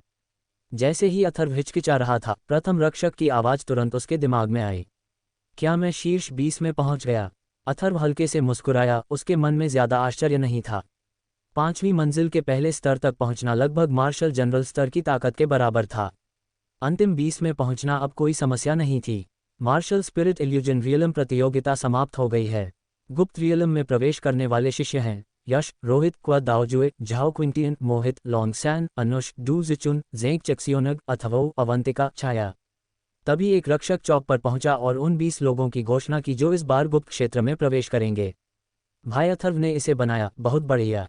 भीड़ के बीच एराज, रशिक, फैजान और पेंग चुवानिक्सियोनग ने तुरंत खुशी मनाई। जैसे ही इन 20 लोगों के नामों की घोषणा हुई, उपस्थित शिष्य ईर्ष्या और जलन से भर गए। गुप्त क्षेत्र में प्रवेश का मतलब था कि बिना किसी दुर्घटना के कम से कम वे संप्रदाय के भीतर एक रक्षक का पद प्राप्त कर सकते थे, जो एक बहुत ऊंचा पद था। चंद्र रहस्यवादी संप्रदाय के रक्षक को बाहर जाने पर अत्यंत ऊंचा दर्जा प्राप्त होता था। हिस मुख्य हॉल के अंदर 20 पत्थर के दरवाजे खुले और 20 शिष्य बाहर निकले। लगभग सभी ने अपने आसपास नजर दौड़ाई, ये देखने के लिए कि उनके साथ गुप्त क्षेत्र में और कौन प्रवेश कर रहा है। अथर्व पत्थर के दरवाजे से बाहर निकला और आसपास की भीड़ पर भी नजर डाली। बैटल ब्लेड को Daojue, flying eagle Anush, ghost hand Du Jichun और तानाशाह ब्लेड लॉन्ग सैन भी उनमें शामिल थे। यश, झाओ किंगटियन, रोहित, मोहित और अन्य लोग भी बिना किसी आश्चर्य के उपस्थित थे। आखिरकार ड्रैगन रैंकिंग के शीर्ष 10 में शामिल शिष्य निश्चित रूप से यूं ही प्रसिद्ध नहीं थे। होंगलिंग, कुईयू। अथर्व की नज़रों में 2 सुंदर आकृतियां उभरीं। अथर्व को इस बात पर ज्यादा आश्चर्य नहीं हुआ कि अवंतिका शीर्ष 20 में शामिल हो सकी, लेकिन कुईयू का उनमें शामिल होना उसे काफी हैरान कर गया। डूबोकुशी उनमें से नहीं थी, लेकिन उसकी दासी चंद्र रहस्यवादी संप्रदाय के शीर्ष शिष्यों से मुकाबला करने में सक्षम थी। ये निश्चित रूप से आश्चर्यजनक था। अथर्व, अच्छे लड़के, तुमने मुझे निराश नहीं किया। अथर्व को देखकर आशुतोष तुरंत उसके पास गया। कितने साल हो गए थे? आखिरकार उसे एक शिष्य मिल ही गया जो गुप्त क्षेत्र में प्रवेश कर सकता था। उत्साह में उसकी आंखें थोड़ी नम थीं। नमस्कार गुरुजी। जैसे ही अथर्व ने आशुतोष को सलाम किया, उसने महसूस किया कि कई लोग उसकी ओर ठंडी निगाहों से देख रहे हैं। उसने अपनी आंखों के कोने से देखा, ये कोई और नहीं बल्कि प्रतिहार परिवार के सदस्य थे, झाओ वुजी, झाओ किंगटिन, यश और अनंग। अथर्व ने उन पर कोई ध्यान नहीं दिया, चुपचाप अपने दिल में यह बात नोट करता रहा। अथर्व के बगल से एक हल्की सी खर्राटों की आवाज़ आई और फिर एक हरे रंग की आकृति उसके पास से गुजरी। अथर्व ने गौर से देखा और पाया कि युन होंगलिंग के अलावा स्वाभाविक रूप से वहां कोई और नहीं था। वह बस व्यंग्यात्मक मुस्कान दे सका। इस समय मुख्य हॉल में मौजूद सभी प्रत्यक्ष शिष्य या तो खुशी या गम का अनुभव कर रहे थे। ड्रैगन रैंकिंग में किशोर श्रेणी में शामिल कई शिष्यों को मार्शल स्पिरिट इल्यूजन दायरे में हुई गलतियों के कारण 20वीं श्रेणी में शामिल शिष्यों ने पीछे छोड़ दिया था। हालांकि ताकत एक महत्वपूर्ण कारक थी, लेकिन इसमें भाग्य का भी अच्छा योगदान था। आखिरकार अगर रैंकिंग में बहुत ज्यादा अंतर नहीं था तो ताकत लगभग एक जैसी ही थी। जब गुप्त क्षेत्र में प्रवेश करने में सक्षम 20 शिष्य मुख्य हॉल से बाहर निकले तो चौक में मौजूद शिष्यों ने तुरंत जयकार की। ये 20 शिष्य निस्संदेह युवा पीढ़ी के सबसे शक्तिशाली 20 शिष्य थे। उनकी शक्ति उस स्तर तक पहुंच गई थी जिसका अधिकांश शिष्य केवल अनुकरण ही कर सकते थे। इसके बाद सभी प्रत्यक्ष शिष्य अपने अपने गुरुओं के नेतृत्व में उड़ते हुए राक्षसी पशुओं पर सवार होकर चले गए। दर्शकों की भीड़ अंततः तितर बितर हो गई, लेकिन कई शिष्यों को रक्षकों ने सफाई के लिए पीछे छोड़ दिया। पिछले 9 दिनों में जमीन पर सूखे खाने के टुकड़े, पानी की बोतलें और अन्य चीजें बिखरी हुई थीं, जिससे पूरा चौक गंदगी से भरा हुआ था। शाबाश छोटे भाई, अब हमारा वंश भी सिर ऊंचा कर सकेगा। पहाड़ के उस आंगन में जहां आशुतोष रहता था, माफांग ने अथर्व से कहा। वरिष्ठ भाई बहुत दयालु हैं, अथर्व ने हल्की मुस्कान के साथ कहा। अथर्व, तुम 3 दिनों में गुप्त क्षेत्र में प्रवेश करोगे। तुम आधे साल तक गुप्त क्षेत्र में रहोगे, इसलिए तुम्हें सावधान रहना होगा। गुप्त क्षेत्र में हर जगह खतरे हैं और पिछले वर्षों में कुछ शिष्य दुर्भाग्य से गिर गए हैं। इसलिए तुम्हें सावधान और उससे भी ज्यादा सावधान रहना होगा। आशुतोष ने गंभीर भाव से अथर्व को निर्देश दिया। मैं सावधान रहूंगा, अथर्व ने कहा। गुरुजी, इस गुप्त क्षेत्र में किस तरह के खतरे हैं? ये गुप्त क्षेत्र एक ऐसी जगह है जिसे हमारे चंद्र रहस्यवादी संप्रदाय के कुछ शीर्ष शक्तिशाली लोगों ने बहुत समय पहले मार्शल स्पिरिट पवित्र फल की रक्षा के लिए सील कर दिया था। गुप्त क्षेत्र अपने आप में एक प्राचीन भूमि है। बाद में हमारे चंद्र रहस्यवादी संप्रदाय के शक्तिशाली लोगों को पता चला कि इस भूमि पर एक मार्शल स्पिरिट पवित्र फल है, इसलिए उन्होंने मिलकर इसे चंद्र रहस्यवादी संप्रदाय के भीतर सील कर दिया। आशुतोष ने धीरे से कहा। प्राचीन भूमि? अथर्व हैरान था। उसने पहली बार प्राचीन भूमि शब्द सुना था। तुम बहुत कम जानते हो, इसलिए हैरान हो। ये समझ में आता है। अथर्व के हैरान चेहरे को देखकर युकियान थोड़ा मुस्कुराए और फिर बोली, जब तुम्हारी ताकत मजबूत होगी तो तुम स्वाभाविक रूप से बहुत सी बातें जान लोगे। मैंने इन बातों के बारे में सिर्फ तुम्हारे गुरु से सुना है और मैं तुम्हें इन्हें स्पष्ट रूप से नहीं समझा सकती। संक्षेप में, गुप्त क्षेत्र के भीतर के खतरे धुंधली राजधानी पर्वत श्रृंखला के खतरों जैसे ही हैं। भीतर कई राक्षसी जानवर हैं। इसके अलावा गुप्त क्षेत्र के भीतर कुछ प्राचीन संरचनाएं भी हैं। यहाँ तक कि संप्रदाय के महापुरुष भी उनमें यूं ही प्रवेश करने की हिम्मत नहीं करते। हमने संरचनाओं के बाहर के क्षेत्रों को चिन्हित कर दिया है। तुम्हें बेतरतीब ढंग से अंदर नहीं भटकना चाहिए। अंदर के खतरे आम शिष्यों की जान लेने के लिए काफ़ी हैं। प्राचीन गुप्त क्षेत्र, प्राचीन संरचनाएं, मार्शल स्पिरिट पवित्र फल, ये गुप्त क्षेत्र सचमुच सरल नहीं है। अथर्व के चेहरे पर कोई बदलाव नहीं दिखा, लेकिन वह मन ही मन हैरान था। ऐसा लग रहा था कि उसे अभी भी स्पिरिट मार्शल महाद्वीप के बारे में बहुत कम जानकारी थी। तुम्हें ज्यादा चिंता करने की जरूरत नहीं है। पिछले सालों में गुप्त क्षेत्र में प्रवेश करने वाले 20 शिष्यों में से बहुत कम ही मारे गए, जब तक कि उनकी किस्मत बहुत खराब न हो। अगर यह बहुत खतरनाक होता तो संप्रदाय तुम्हें भी प्रवेश देने से हिचकिचाता। हालांकि खतरे तो हैं ही। बेशक यहाँ ढेरों खजाने भी हैं। संप्रदाय के दिग्गजों ने गुप्त क्षेत्र में कई युद्ध कौशल छोड़े हैं। इसके अलावा गुप्त क्षेत्र अपने आप में एक प्राचीन भूमि है और अगर आप भाग्यशाली रहे तो आपको कुछ अप्रत्याशित खजाने मिल सकते हैं। ऐसा कहा जाता है कि गुप्त क्षेत्र में कई ऐसी जगहें हैं जिन्हें संप्रदाय के दिग्गजों ने भी पूरी तरह से नहीं खोजा है। अगर आपको मौका मिले तो स्वाभाविक रूप से आपको अप्रत्याशित लाभ होगा।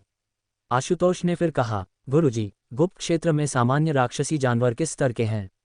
अथर्व ने पूछा। वे ज्यादातर 4वीं से 5वीं कक्षा के होते हैं। अगर आपकी किस्मत खराब है तो आपको 5वीं कक्षा के मध्य स्तर के राक्षसी जानवरों का सामना करना पड़ सकता है।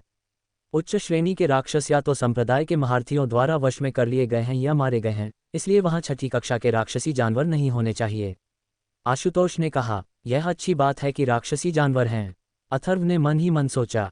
वह आधे साल तक गुप्त क्षेत्र में रहेगा। राक्षसी जानवरों के साथ वह मिस्टी कैपिटल पर्वत श्रृंखला की तरह ही प्रशिक्षण ले सकता है और यह राक्षसी कोर का स्रोत भी होगा। अथर्व, तुम्हारे 3 राक्षसी जानवरों को गुप्त क्षेत्र में नहीं लाया जा सकता। जब संप्रदाय के दिग्गजों ने मुहर लगाई तो उन्हें डर था कि गुप्त क्षेत्र के अंदर के राक्षसी जानवर भाग जाएंगे, इसलिए गुप्त क्षेत्र के भीतर एक प्रतिबंध है। कोई भी राक्षसी जानवर गुप्त क्षेत्र में न तो प्रवेश कर सकता है और न ही बाहर जा सकता है। आशुतोष ने कहा, भाई यूए, इस उदार इनाम के लिए धन्यवाद। धन्यवाद? क्या ऐसी कोई पाबंदी है? अथर्व का दिल बैठ गया। उसने शुरू में छोटे ड्रैगन को गुप्त क्षेत्र में लाने की योजना बनाई थी, जिससे वह सुरक्षित महसूस कर सके। ये स्थिति थोड़ी परेशानी वाली थी। मुझे आश्चर्य है कि क्या मैं अंतरिक्षीय जानवर की थैली अंदर ला सकता हूँ, अथर्व ने भौहें उठाते हुए सोचा। अपने मालिक आशुतोष से अपने आंगन में लौटने के बाद लिटिल ड्रैगन जल्दी से अथर्व के कंधे पर चढ़ गया और बहुत स्नेह से बोला, बॉस कैसा रहा? क्या आप शीर्ष 20 में आ गए? आपके बॉस के यहाँ होने से स्वाभाविक रूप से कोई समस्या नहीं है, अथर्व ने धीरे से कहा। ये सही है, मेरे बॉस के यहाँ होने से स्वाभाविक रूप से कोई समस्या नहीं है, अन्यथा आप मेरे बॉस नहीं होते, लिटिल ड्रैगन ने अपनी जीभ हिलाते हुए कहा। उसकी आवाज़ अथर्व के कानों तक पहुंची। गुप्त क्षेत्र में प्रवेश करने में अभी 3 दिन बाकी थे।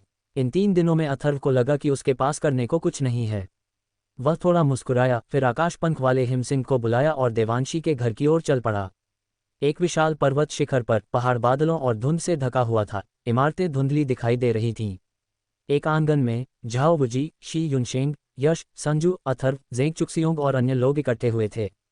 किंग भाई, किंग टियन, चुक्सियोंग, तुम तीनों इस बार गुप्त क्षेत्र में प्रवेश कर सकते हो। अगर तुम तीनों मिलकर काम करो तो कोई खतरा नहीं होगा। अगर तुम्हारी किस्मत अच्छी रही तो तुम्हें कुछ खजाने भी मिल सकते हैं। गुप्त क्षेत्र असाधारण है, विश्वनाथ ने सभी से कहा। दादाजी, इस गुप्त क्षेत्र में किस प्रकार के खजाने हो सकते हैं? संजू ने पूछा। गुप्त क्षेत्र को कम मत आंको। अंदर कई प्राचीन संरचनाएं हैं जिन्हें आत्मा हॉल के बुजुर्ग भी नहीं तोड़ सकते, इसलिए वे निषिद्ध क्षेत्र हैं। आपको उनमें अतिक्रमण नहीं करना चाहिए।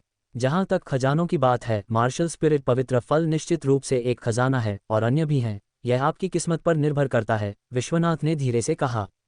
दादाजी, क्या मेरे लिए भी गुप्त क्षेत्र में प्रवेश करने का कोई रास्ता है? अनंग ने धीरे से पूछा। उसका चेहरा अप्रिय लग रहा था। ये देखकर कि अथर्व गुप्त क्षेत्र में प्रवेश कर सकता है जबकि वह नहीं कर सकता, उसका मूड समझ में आ रहा था। शाहू, मैं इसमें कुछ नहीं कर सकता। आगे भी कड़ी मेहनत करते रहो।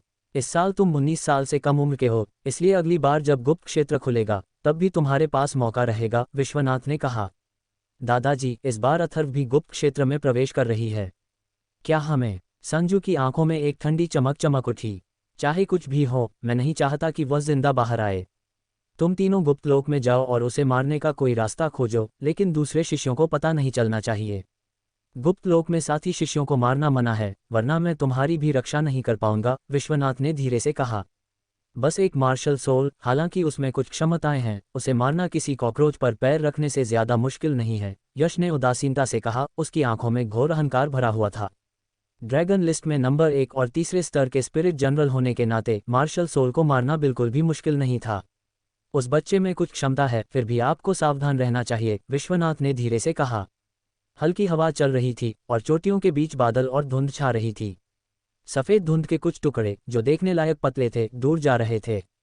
पहाड़ की ढलान पर एक आदमी और एक औरत एक चट्टान पर बैठे थे। अथर्व, गुप्त क्षेत्र में प्रवेश करने के बाद सावधान रहना, लापरवाह मत बनो, देवांशी ने धीरे से कहा। आप ये बात पहले ही 9 बार कह चुके हैं, अथर्व ने धीरे से कहा। मुझे बस डर है कि तुम लापरवाह हो जाओगी, देवांशी ने अपनी खूबसूरत आंखों से अथर्व को घूरा, फिर गंभीरता से कहा। मुझे तुमसे कुछ महत्वपूर्ण बात करनी है। आगे बढ़ो, मैं सुन रहा हूँ। देवांशी की गंभीर अभिव्यक्ति को देखकर अथर्व ने अपनी मुस्कान दूर कर दी। मैं तुम्हारे और होंगलिंग के बारे में जानता हूँ, देवांशी, अवंतिका और मैं वास्तव में, कम से कम अभी नहीं, अथर्व ने तुरंत समझाया। बात बीच में मत बोलो, मुझे अपनी बात पूरी करने दो। देवांशी ने अपना पतला हाथ अथर्व के होठों पर रखा और कहा, मुझे पता है कि तुम और होंगलिंग अब साथ नहीं हो। मैंने होंगलिंग से बात कर ली है। हालांकि होंगलिंग थोड़ी जिद्दी है, अगर तुम उसके साथ ज्यादा समय बिताओगे तो पाओगे कि वह एक बहुत अच्छी लड़की है। हालांकि वह कहती रहती है कि वह तुमसे नफरत करती है। मैं भी एक औरत हूँ और मुझे पता है कि वह तुम्हें अपने दिल में रखती है, इसलिए मैं तुम्हें उसे चोट पहुंचाने की इजाज़त नहीं दूंगी। देवांशी, आपका मतलब है? अथर्व ने भौहें चढ़ा लीं। हालांकि मैं वास्तव में तुम्हें किसी और के साथ साझा नहीं करना चाहता, मैं ये भी नहीं चाहता कि होंगलिंग दुखी हो। इससे भी महत्वपूर्ण बात, मुझे पता है कि तुम्हारे दिल में भी होंगलिंग है, लेकिन तुम मुझे ईर्ष्या से बचाने के लिए परवाह न करने का नाटक कर रहे हो, है ना? इस बार गुप्त क्षेत्र में प्रवेश करते हुए उसे मनाने का कोई तरीका खोजो, देवांशी ने धीरे से कहा। अथर्व फिर से दंग रह गया। एक पल बाद उसने कहा, तुम्हें सच में जलन नहीं हो रही? मुझे जलन कैसे नहीं होगी? अगर कोई और औरत होती तो मैं बिल्कुल भी तैयार नहीं होता। लेकिन हांगलिंग, मैं उसे समझता हूँ, वो सचमुच तुम्हें अपने दिल में रखती है। हालांकि मैं थोड़ा अनिच्छुक हूँ, मैंने इस बारे में बहुत सोचा है और अब मैं इसे स्वीकार कर चुका हूँ। तुम सब मर्द ऐसे ही होते हो, देर सवेर एक औरत से ऊब जाओगे। हो सकता है किसी दिन तुम मेरे पीठ पीछे कुछ कर दो। बेहतर होगा कि हांगलिंग तुम पर नज़र रखे, फिर मैं निश्चिंत हो जाऊंगा। अगर तुम आगे जाकर कुछ और भी करोगे तो भले ही मैं तुम्हें छोड़ दूं, हांगलिंग तुम्हारे साथ जरूर ठीक से पेश आएगी, देवांशी ने कहा। तो आप मुझ पर नज़र रखने के लिए किसी विश्वसनीय व्यक्ति को ढूंढना चाहते हैं? अथर्व ने हल्की हंसी के साथ कहा। अच्छा सौदा मिलने के बाद मासूमियत का नाटक मत करो, देवांशी ने अपनी खूबसूरत आंखों से घूरते हुए कहा और उसकी गुलाबी मुट्ठी गिर गई। तुम्हारे साथ मैं और क्या मांग सकता हूँ? उसने उस लड़की को अपनी बाहों में कसकर जकड़ लिया और अथर्व फिर से भावुक हो गई। हालांकि उसके मन में इस पल अनायास ही युन होंगलिंग का मनमौजी रूप उभर आया। ये कहना कि वह उसके दिल में बिल्कुल नहीं थी झूठ होगा। हालांकि यह ऐसा मामला नहीं था जिस पर वह फैसला कर सके। अगर उसका ऐसा इरादा भी होता तो भी वह मनमौजी लड़की अब भी गुस्से में थी। आदित्य नारायण की बाधा की तो बात ही छोड़िए। हल्की हवा बह रही थी। एक नाजुक आंगन के बाहर पहाड़ की ढलान पर कई हरे बांसों के नीचे दो सुंदर आकृतियां भी मौजूद थीं। छाया, क्या तुमने नहीं कहा था कि हमें वापस जाना चाहिए? हम अभी भी चंद्र रहस्यवादी संप्रदाय के गुप्त क्षेत्र में क्यों जा रहे हैं? खुशी ने छाया को अपनी खूबसूरत आंखों से देखते हुए पूछा। चंद्र रहस्यवादी संप्रदाय का गुप्त क्षेत्र असामान्य है। ये प्राचीन भूमि का एक बिखरा हुआ टुकड़ा भी है। मैं ये देखने जा रहा हूँ कि क्या वहाँ कोई खजाना है, खासकर मार्शल स्पिरिट पवित्र फल। मैं भी इसे आजमाना चाहता हूँ, छाया ने धीरे से कहा। यह अनुमान लगाया गया है कि चंद्र रहस्यवादी संप्रदाय की इस बिखरी हुई प्राचीन भूमि में खजाने विशेष रूप से उच्च श्रेणी के नहीं होंगे। हमारे कबीले का कोई भी खजाना निश्चित रूप से साधारण नहीं है। जहां तक मार्शल स्पिरिट पवित्र फल की बात है, हालांकि यह असाधारण है। हमारे कबीले में ऐसे स्पिरिट फल हैं जो मार्शल स्पिरिट पवित्र फल से भी अधिक शक्तिशाली हैं। जब आप अंदर जाते हैं तो मुझे डर है कि आपके कुछ और इरादे हैं, खुशी ने अपनी खूबसूरत आंखें उठाते हुए धीरे से कहा। तुम क्या कहना चाहते हो? छाया ने खुशी की ओर देखा और कहा, क्या आप शायद अथर्व के लिए ऐसा कर रहे हैं? खुशी ने कुछ कहने से पहले हिचकिचाहट दिखाए। नहीं, छाया ने अपना सिर थोड़ा ऊपर उठाया और कहा, अथर्व सरल नहीं है और न ही देवांशी। मुझे संदेह है कि वह पहले से ही सरल है। संक्षेप में, मैं गुप्त क्षेत्र में प्रवेश करना चाहती हूँ और फिर देखना चाहती हूँ कि क्या मैं अथर्व से उस खजाने के बारे में जानकारी प्राप्त कर सकती हूँ। मुझे डर है कि तुम भी इस पर विश्वास नहीं करते, खुशी ने धीरे से कहा, फिर आगे कहा, हालांकि अथर्व असाधारण है और उसे मनुष्यों के बीच एक ड्रैगन माना जा सकता है। कुयू, क्या तुमने इसके बारे में सोचा है? चाहे वह कितना भी शक्तिशाली क्यों न हो, मुझे डर है कि उसे कबीले की स्वीकृति नहीं मिलेगी और वह कबीले की आवश्यकताओं को पूरा करने से कोसों दूर है। ठीक है, चलो अब इस बारे में बात नहीं करते। गुप्त क्षेत्र से बाहर आने के बाद मैं चंद्र रहस्यवादी संप्रदाय को छोड़ दूंगा और वापस चला जाऊंगा, छाया ने धीरे से कहा। पलक झपकते ही 3 दिन बीत गए। इन 3 दिनों में देवांशी के साथ जाने के अलावा अथर्व 2 बार 10,000 मार्शल टॉवर भी गया। सुबह सुबह खिड़की से हवा का झोंका आया जो पहाड़ से नाचते हुए पत्तों को अपने साथ ले आया।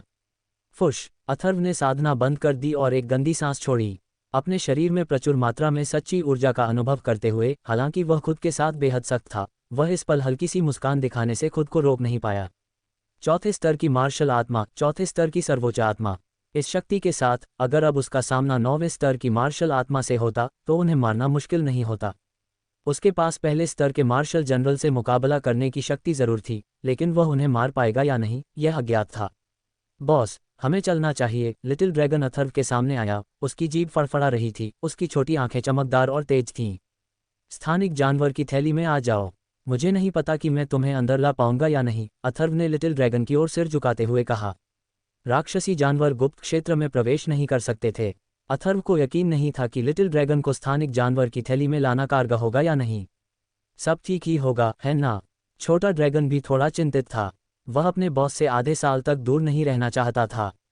चंद्र रहस्यवादी संप्रदाय के मुख्य शिखर के ऊपर पर्वत शिखर समग्र रूप से भव्य था। विशाल पर्वत दर्जनों मील ऊंचा था, जमीन से उठकर बादलों में ऊंचा उठता हुआ, मानो अनगिनत पहाड़ों के बीच कोई विशालकाय खड़ा हो, आकाश को भेद रहा हो, और उसकी आभा किसी ऊंचे ऊंचे अजगर की तरह असाधारण थी। जब अथर्व अपने गुरु आशुतोष के साथ मुख्य शिखर पर पहुंचे तो मुख्य शिखर के सामने चौक पर पहले से ही 1 दर्जन से अधिक आकृतियां मौजूद थीं, जिनमें रक्षकों का एक समूह शामिल था। अथर्व ने लिटिल ड्रैगन को स्थानिक जानवर की थैली के अंदर लाया, जबकि रक्त छिपकली और आकाश पंख वाले हिमसिंह को ठीक से साधना करने के लिए पहाड़ की चोटी पर छोड़ दिया गया। हुश हुश, अथर्व अभी उतरा भी नहीं था कि कई बड़े बड़े उड़ते हुए राक्षसी जानवर भी हवा में उड़ते हुए आ गए। ऊपर देखा तो पता चला कि ये कुछ बुजुर्गों का समूह था जो गुप्त क्षेत्र में प्रवेश कर रहे शिष्यों को ला रहा था। हुश हुश, सभी लोग जमीन पर उतरे और आभा की लहरें फैल गईं, जिससे अंतरिक्ष में लहरें पैदा हो गईं। झाओ किंगहाई बैटल सेबर को दाओजुए, झाओ किंगटियन अधिपति sabre Long San flying eagle Anushk ghost hand Du Jichun Zeng Chuxiong. Atharva चौक पर उतरा और भीड़ को देखा। वह उनमें से ज्यादातर को जानता था। ये शिष्य निस्संदेह चंद्र रहस्यवादी संप्रदाय की युवा पीढ़ी में सबसे शक्तिशाली थे। Zhao Qinghai, Zhao Qingtian, Zeng Chuxiong. Atharva ने भीड़ में 3 लोगों को देखा।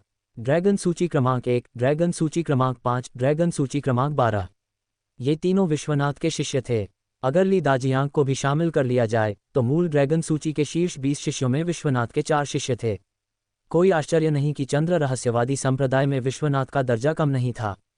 उन तीनों को देखकर अथर्व की भी भौहें तन गईं, फिर उसकी आंखों में एक ठंडी चमक आ गई। गुप्त लोक में इन तीनों के लिए उसे परेशान न करना नामुमकिन था, लेकिन इससे कोई फर्क नहीं पड़ता था। अगर वे उसे उकसाएं भी न तो भी मौका मिलने पर वह उन्हें नहीं छोड़ेगा। अगर वे तीनों गुप्त लोक में मर गए तो उसे यकीन था कि विश्वनाथ इतना गुस्सा होगा कि वह किसी इमारत से कूद जाएगा। ये सोचकर अथर्व मन ही मन मुस्कुराया, लेकिन वह ये भी जानता था कि अगर वह अपनी जान भी जोखिम में डाल दे तो भी इन तीनों को मारना मुश्किल होगा। 2 मार्शल जनरल और एक त्रिस्तरीय स्पिरिट जनरल, उनकी ताकत बिल्कुल भयानक थी। फिलहाल उनसे छिपना ही बेहतर था। इस समय तीनों की निगाहें भी अपने ऊपर पड़ती हुई महसूस करते हुए अथर्व ने उदासीन भाव बनाए रखा। कम से कम उसमें अभी भी खुद को बचाने की कुछ क्षमता तो थी। बड़े लोग जल्दी आ गए हैं, आदित्य नारायण की आवाज़ धीरे से आई। जैसे ही उसकी आवाज़ धीमी हुई, चौक पर हवा से कई आकृतियां प्रकट हो गईं। नमस्कार संप्रदाय गुरु, सभी ने झुककर प्रणाम किया। वहां उपस्थित लोगों में महान रक्षक आदित्यनर्या, अवंतिका, छाया, रोहित और मोहित आदि शामिल थे।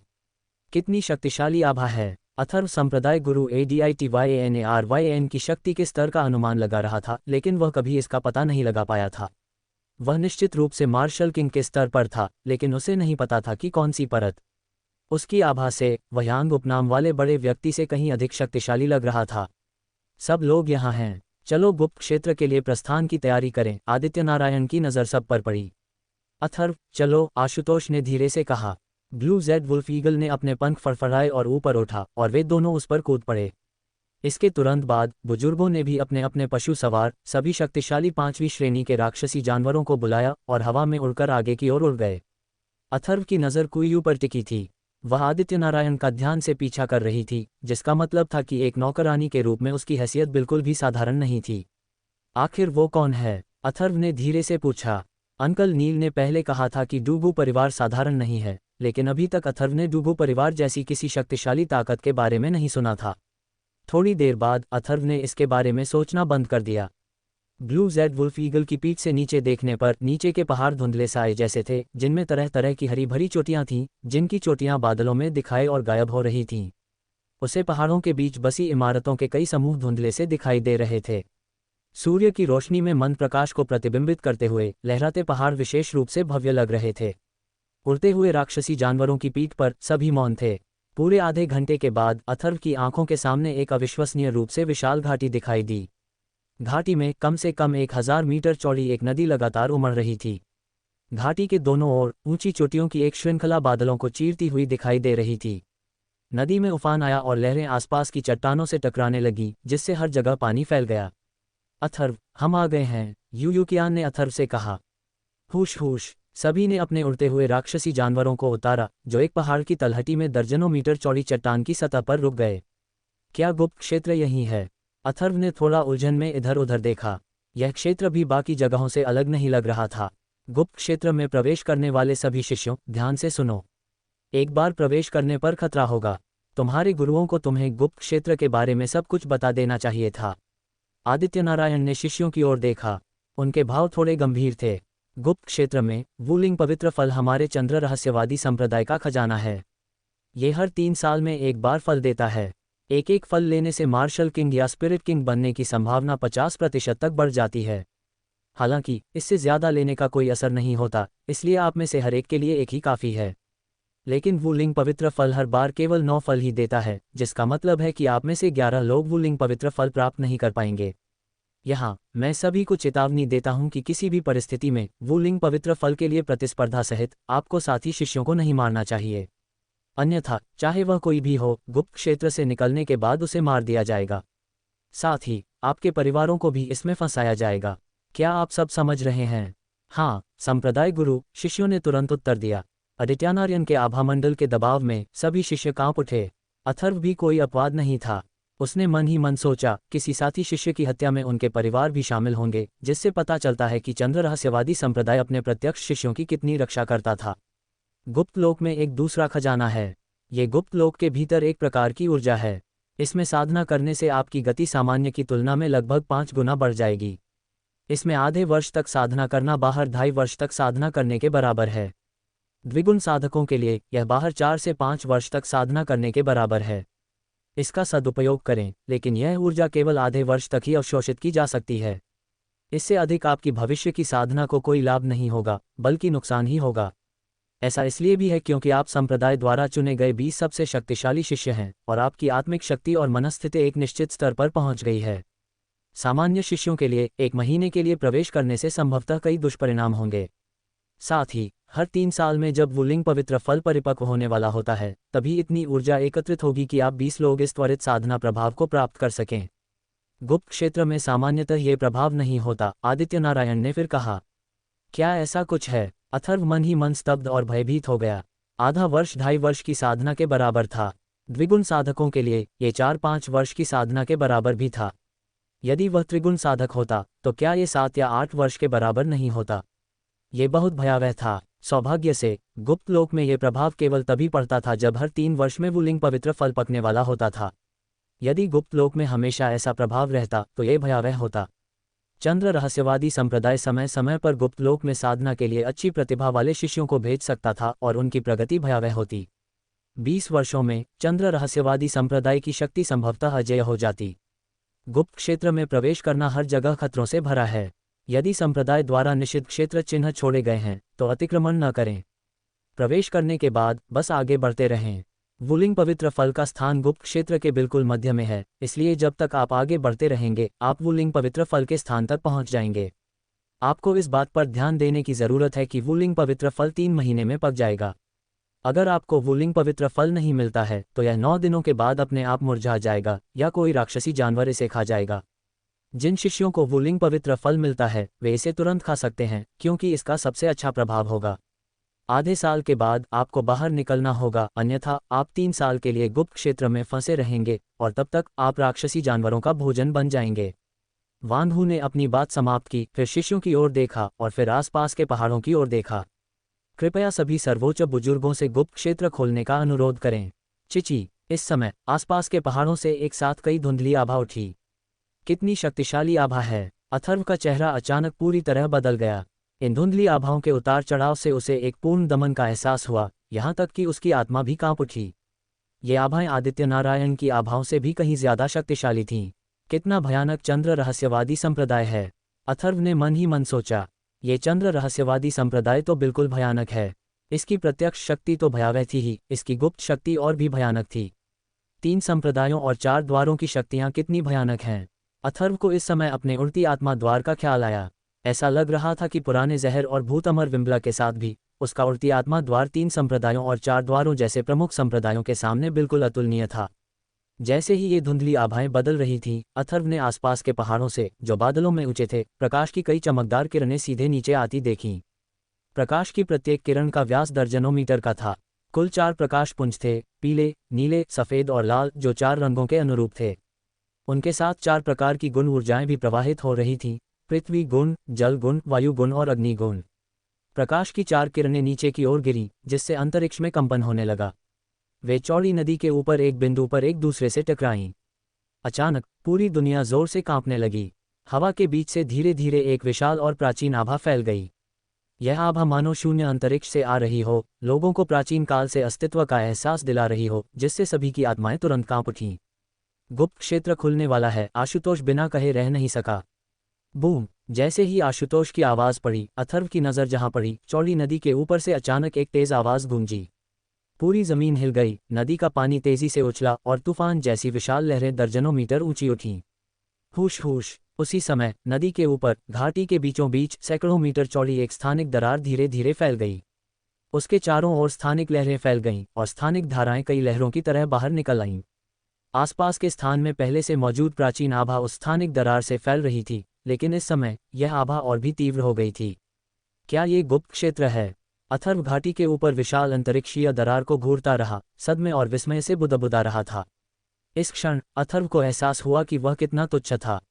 इस आभा के नीचे वह खुद को एक चींटी जैसा महसूस कर रहा था। गुप्त क्षेत्र खुला है। जो शिष्य गुप्त क्षेत्र में प्रवेश कर रहे हैं वे तैयार हो जाएं। निकास द्वार आधे साल में फिर से खुल जाएगा, इसलिए आपको समय पर बाहर आना होगा, आदित्य नारायण ने कहा।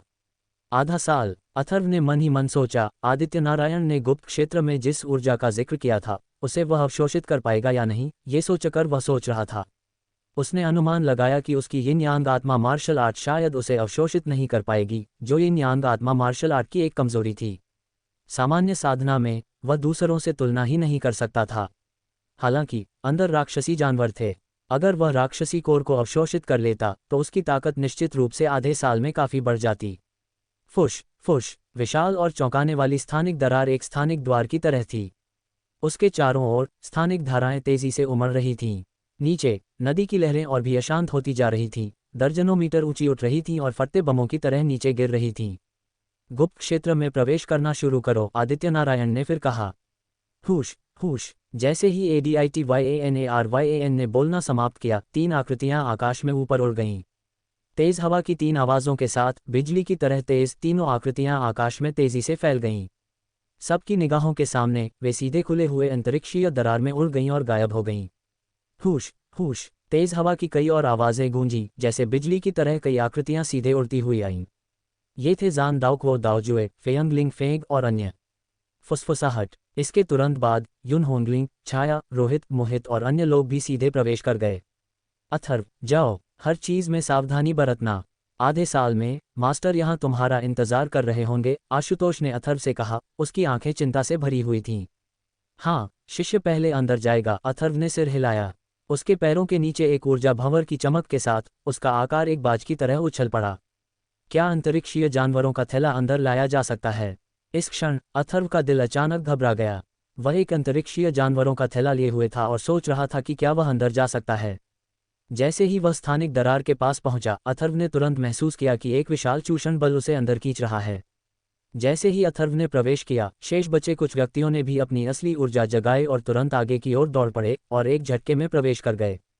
जैसे ही आखिरी व्यक्ति अंतरिक्षीय दरार में विलीन हुआ, आसपास की पर्वत चोटियों पर स्थित 4 प्रकाश स्तंभ भी गायब हो गए। अंतरिक्षीय दरार भी तेजी से हिलने डुलने लगी, फिर धीरे धीरे सबकी नजरों के सामने मायावी हो गई, जब तक कि वह अंतरिक्ष से पूरी तरह गायब नहीं हो गई।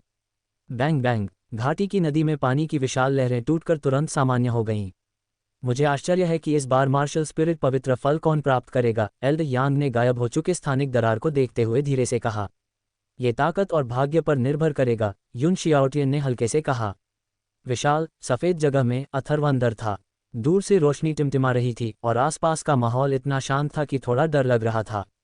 मैं स्थानिक पशु बैग के साथ अंदर जा सकता हूँ। अथर्व ने स्थानिक पशु बैग को अपनी बाहों में थपथपाया, राहत महसूस करते हुए कि उसकी चिंता निराधार थी। ऐसा लग रहा था कि राक्षस जानवरों को इस गुप्त क्षेत्र में नहीं लाया जा सकता था, लेकिन एक स्थानिक पशु बैग लेकर, जो राक्षस जानवर की आभा को अलग कर देता था, प्रवेश की अनुमति थी। लिटिल लॉन्ग के साथ वह निस्संदेह अधिक सुरक्षित होगा। इस समय अथर्व ने अपने शरीर के भीतर सच्ची ऊर्जा प्रसारित की और अपनी निगाह से अपने आसपास के वातावरण को देखा। तुरंत ही आगे का दृश्य मानो मुड़ गया और अथर्व की आंखों के सामने अचानक एक और दृश्य उभर आया। यह एक घाटी थी और घाटी के मुहाने पर युन होंगलिंग, कुयू, यश, झाओ किंगटियन और अन्य लोग पहले ही प्रकट हो चुके थे। अथर्व के पीछे कई और आकृतियां आ पहुंची। इस समय सभी 20 लोग इस घाटी में प्रकट हो चुके थे। कितनी सघन ऊर्जा आभा है। इस क्षण जैसे ही अथर्व के मन ने जांच की, उसने तुरंत हवा में एक सघन ऊर्जा आभा देखी। यह ऊर्जा आभा हर सांस के साथ उसके शरीर में प्रवेश कर रही थी, जिससे उसका शरीर अविश्वसनीय रूप से आरामदायक महसूस कर रहा था। अपने मन से ध्यानपूर्वक जांच करने पर अथर्व को पता चला कि हवा में ऊर्जा के छोटे छोटे धागे बह रहे थे। यह ऊर्जा एक अजीबोगरीब प्राकृतिक ऊर्जा थी, जो आत्मा, दिव्य द्रव और मार्शल स्पिरिट इल्यूजन क्षेत्र के भीतर की आभा से कुछ अलग थी। अथर्व ने तुरंत समझ लिया कि यह आभा सच्ची ऊर्जा और आध्यात्मिक शक्ति दोनों के लिए लाभदायक थी। अथर्व ने भौहें चढ़ाते हुए अनुमान लगाया कि यह वही ऊर्जा होनी चाहिए जिसका उल्लेख आदित्यनारायण ने किया था, जो साधना की गति को बढ़ा सकती है। अथर्व ने तुरंत ये न्यांग आत्मा मार्शल आर्ट को सक्रिय किया और उसे अवशोषित करने का प्रयास किया। उसने अपनी वास्तविक ऊर्जा प्रसारित की और फिर अथर्व निराशा के भाव प्रकट करने से खुद को नहीं रोक सका। हालांकि यह ऊर्जा सघन थी, फिर भी उसकी यिन यांग आत्मा मार्शल आर्ट इसे सीधे अवशोषित नहीं कर सकती थी।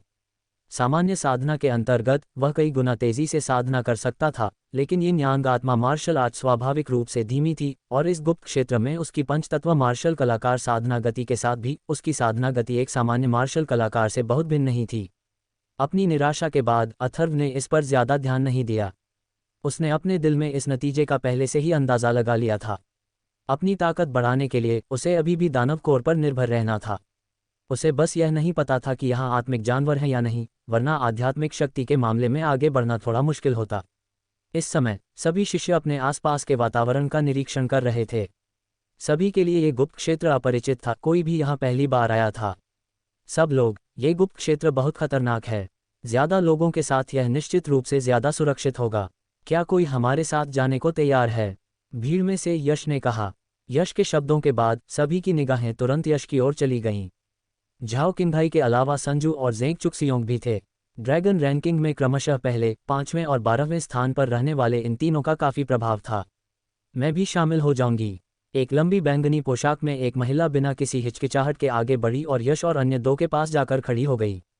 वांग पिंग, ड्रैगन रैंकिंग में 24वें स्थान पर, 9वें स्तर की सर्वोच्च आत्मा गुरु। अथर्व के मन में उस लंबी बैंगनी पोशाक वाली महिला के बारे में जानकारी तुरंत कौंध गई।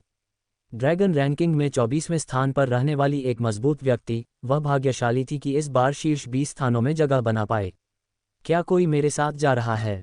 हमें केवल 9 लोगों की आवश्यकता है और मार्शल स्पिरिट के केवल 9 पवित्र फल हैं, युन होंगलिंग ने भीड़ को देखते हुए कहा। युन होंगलिंग के शब्दों को सुनकर कई शिष्य जो अभी भी हिचकिचा रहे थे, अब युन होंगलिंग की ओर देखने लगे। युन होंगलिंग के अलावा छाया, रोहित और मोहित, कुल 4 लोग थे। रोहित ड्रैगन रैंकिंग में दूसरे स्थान पर थे, मोहित चौथे स्थान पर और युन होंगलिंग और छाया दोनों में मार्शल स्पिरिट इल्यूजन क्षेत्र की 5वीं मंजिल के पहले स्तर तक पहुंचने की शक्ति थी। इन चारों व्यक्तियों की आभा यश और अन्य दो से किसी भी तरह कम नहीं थी। मुझे भी शामिल कर लो, फेंग अनुष ने धीरे से कहा। अपनी आकृति की एक झलक के साथ वह युन होंगलिंग के पास पहुंच गया। मुझे भी शामिल कर लो, भूत हाथ डूजिचुन ने भी भौहें चढ़ाईं, उसका आभामंडल हमेशा कुछ उदास सा रहता था। वह भी युन होंगलिंग की तरफ चमक उठा। हाँ, मैं भी इस मस्ती में शामिल हो जाऊंगा। तानाशाह ब्लेड लाओसान दिल खोलकर हंसा और युन होंगलिंग के समूह की ओर बढ़ गया। ठीक है, मुझे भी शामिल कर लो।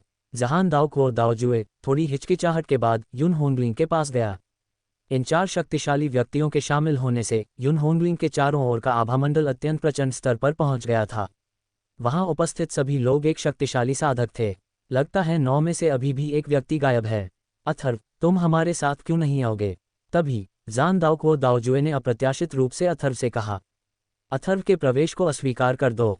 जैसे ही क्वो दाओजुए ने बोलना समाप्त किया, अवंतिका ने तुरंत एक नाजुक चीख लगाई। युन होंगलिंग की बातें सुनकर हर कोई हैरान था, सोच रहा था कि अथर्व ने इस अनियंत्रित युवती को इतने लंबे समय तक कैसे नाराज किया। अथर्व ने व्यंग्यात्मक मुस्कान दी। ऐसा लग रहा था कि उस बदतमीज लड़की का गुस्सा अभी शांत नहीं हुआ था। मैं शामिल होऊंगा, मैं भी शामिल हो जाऊंगा। 2 युवक आगे बढ़े। एक 6ठे स्तर का मार्शल सोल था और दूसरा 7वें स्तर का मार्शल सोल। अथर्व इन दोनों से अनजान नहीं था। एक एल्डर वू का शिष्य था और दूसरा एल्डर सन का। दोनों मूल रूप से ड्रैगन रैंकिंग में किशोरों में शुमार थे। आप में से केवल एक ही शामिल हो सकता है। हमें केवल 9 लोगों की आवश्यकता है, अवंतिका ने दोनों की ओर देखते हुए कहा। होंगलिंग, उन दोनों को शामिल होने दो। मैं वापस चला जाऊंगा, छाया ने अवंतिका से कहा। क्या? लेकिन युन होंगलिंग ने कुइयू को देखा और उसके बोलने से पहले ही कुइयू ने कहा, मेरी अपनी योजनाएं हैं।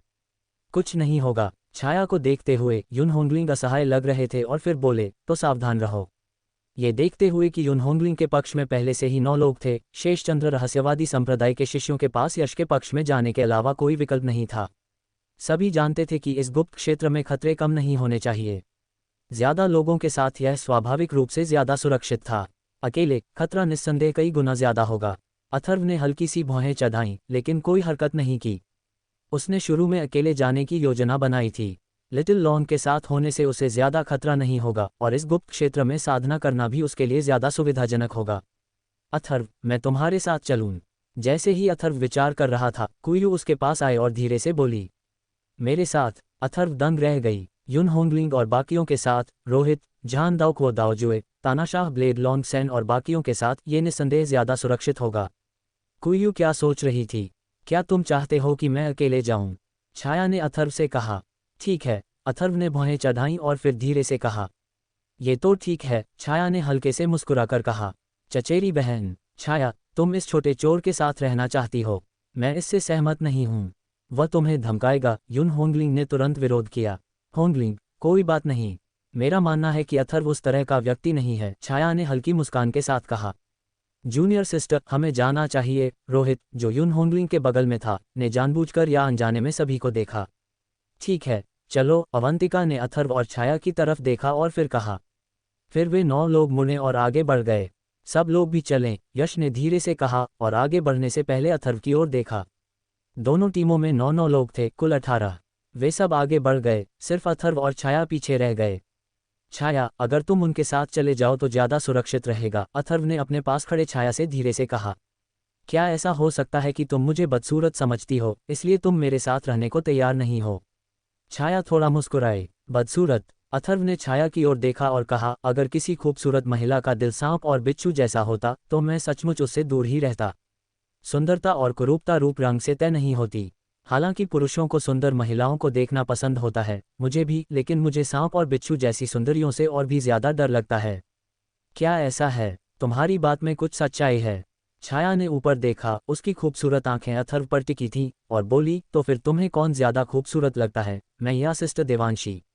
यह? अथर्व ने अपनी बाहें उठाईं और कहा, इस प्रश्न का उत्तर देना आसान नहीं है। क्या ऐसा है? अगर मैं आपसे जवाब देने पर जोर दूं तो क्या होगा? छाया ने कहा, मेरे दिल में देवांशी हमेशा सबसे खूबसूरत है, चाहे वह कभी भी हो। ऐसा इसलिए है क्योंकि वह मेरे दिल में रहती है। भले ही एक दिन उसकी जवानी ढल जाए और उसका रूप बदल जाए, फिर भी वह सबसे खूबसूरत रहेगी। क्या तुम समझ रही हो कि मैं क्या कहना चाहता हूँ? अथर्व ने हल्की मुस्कान के साथ कहा। बहन देवांशी बहुत खुश हैं। एक पल के बाद छाया ने अथर्व को देखा और धीरे से कहा, उसे पाकर मैं भी बहुत खुश हूँ। अथर्व ने धीरे से कहा, उसके मुंह के कोने पर एक मुस्कान खेल रही थी। अथर्व, चलो, हमें 3 महीने में मार्शल स्पिरिट सेक्रेड फ्रूट तक पहुंचना है। इस गुप्त क्षेत्र का क्षेत्र छोटा नहीं है, हमें जल्दी करनी होगी। छाया ने धीरे से कहा। लिटिल लॉन्ग, बाहर आओ।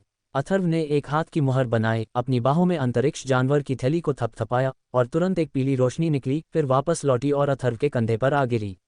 लिटिल लॉन्ग को देखकर छाया की आंखों में आश्चर्य झलक आया और उसने कहा, लिटिल लॉन्ग अंदर कैसे आया?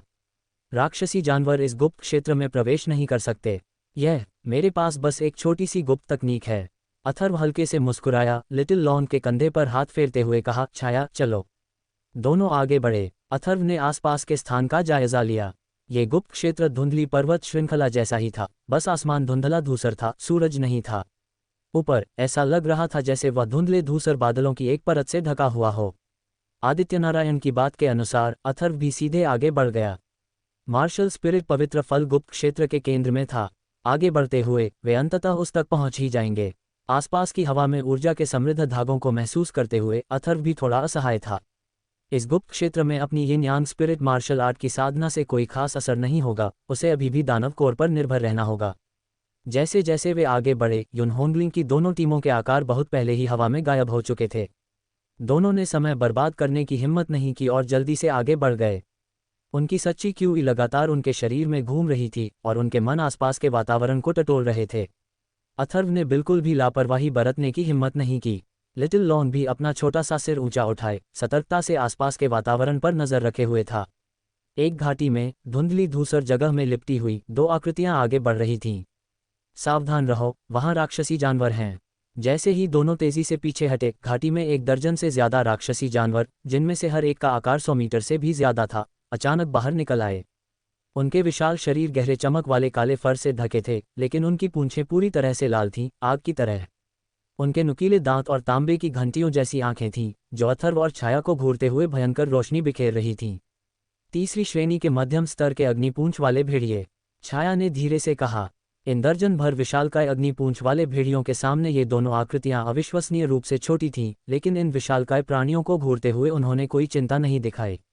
बॉस, मैं इन दर्जन भर तीसरी श्रेणी के राक्षसी जानवरों को आसानी से संभाल सकता हूँ। लिटिल लॉन की आवाज़ अथर्व के कान में आई।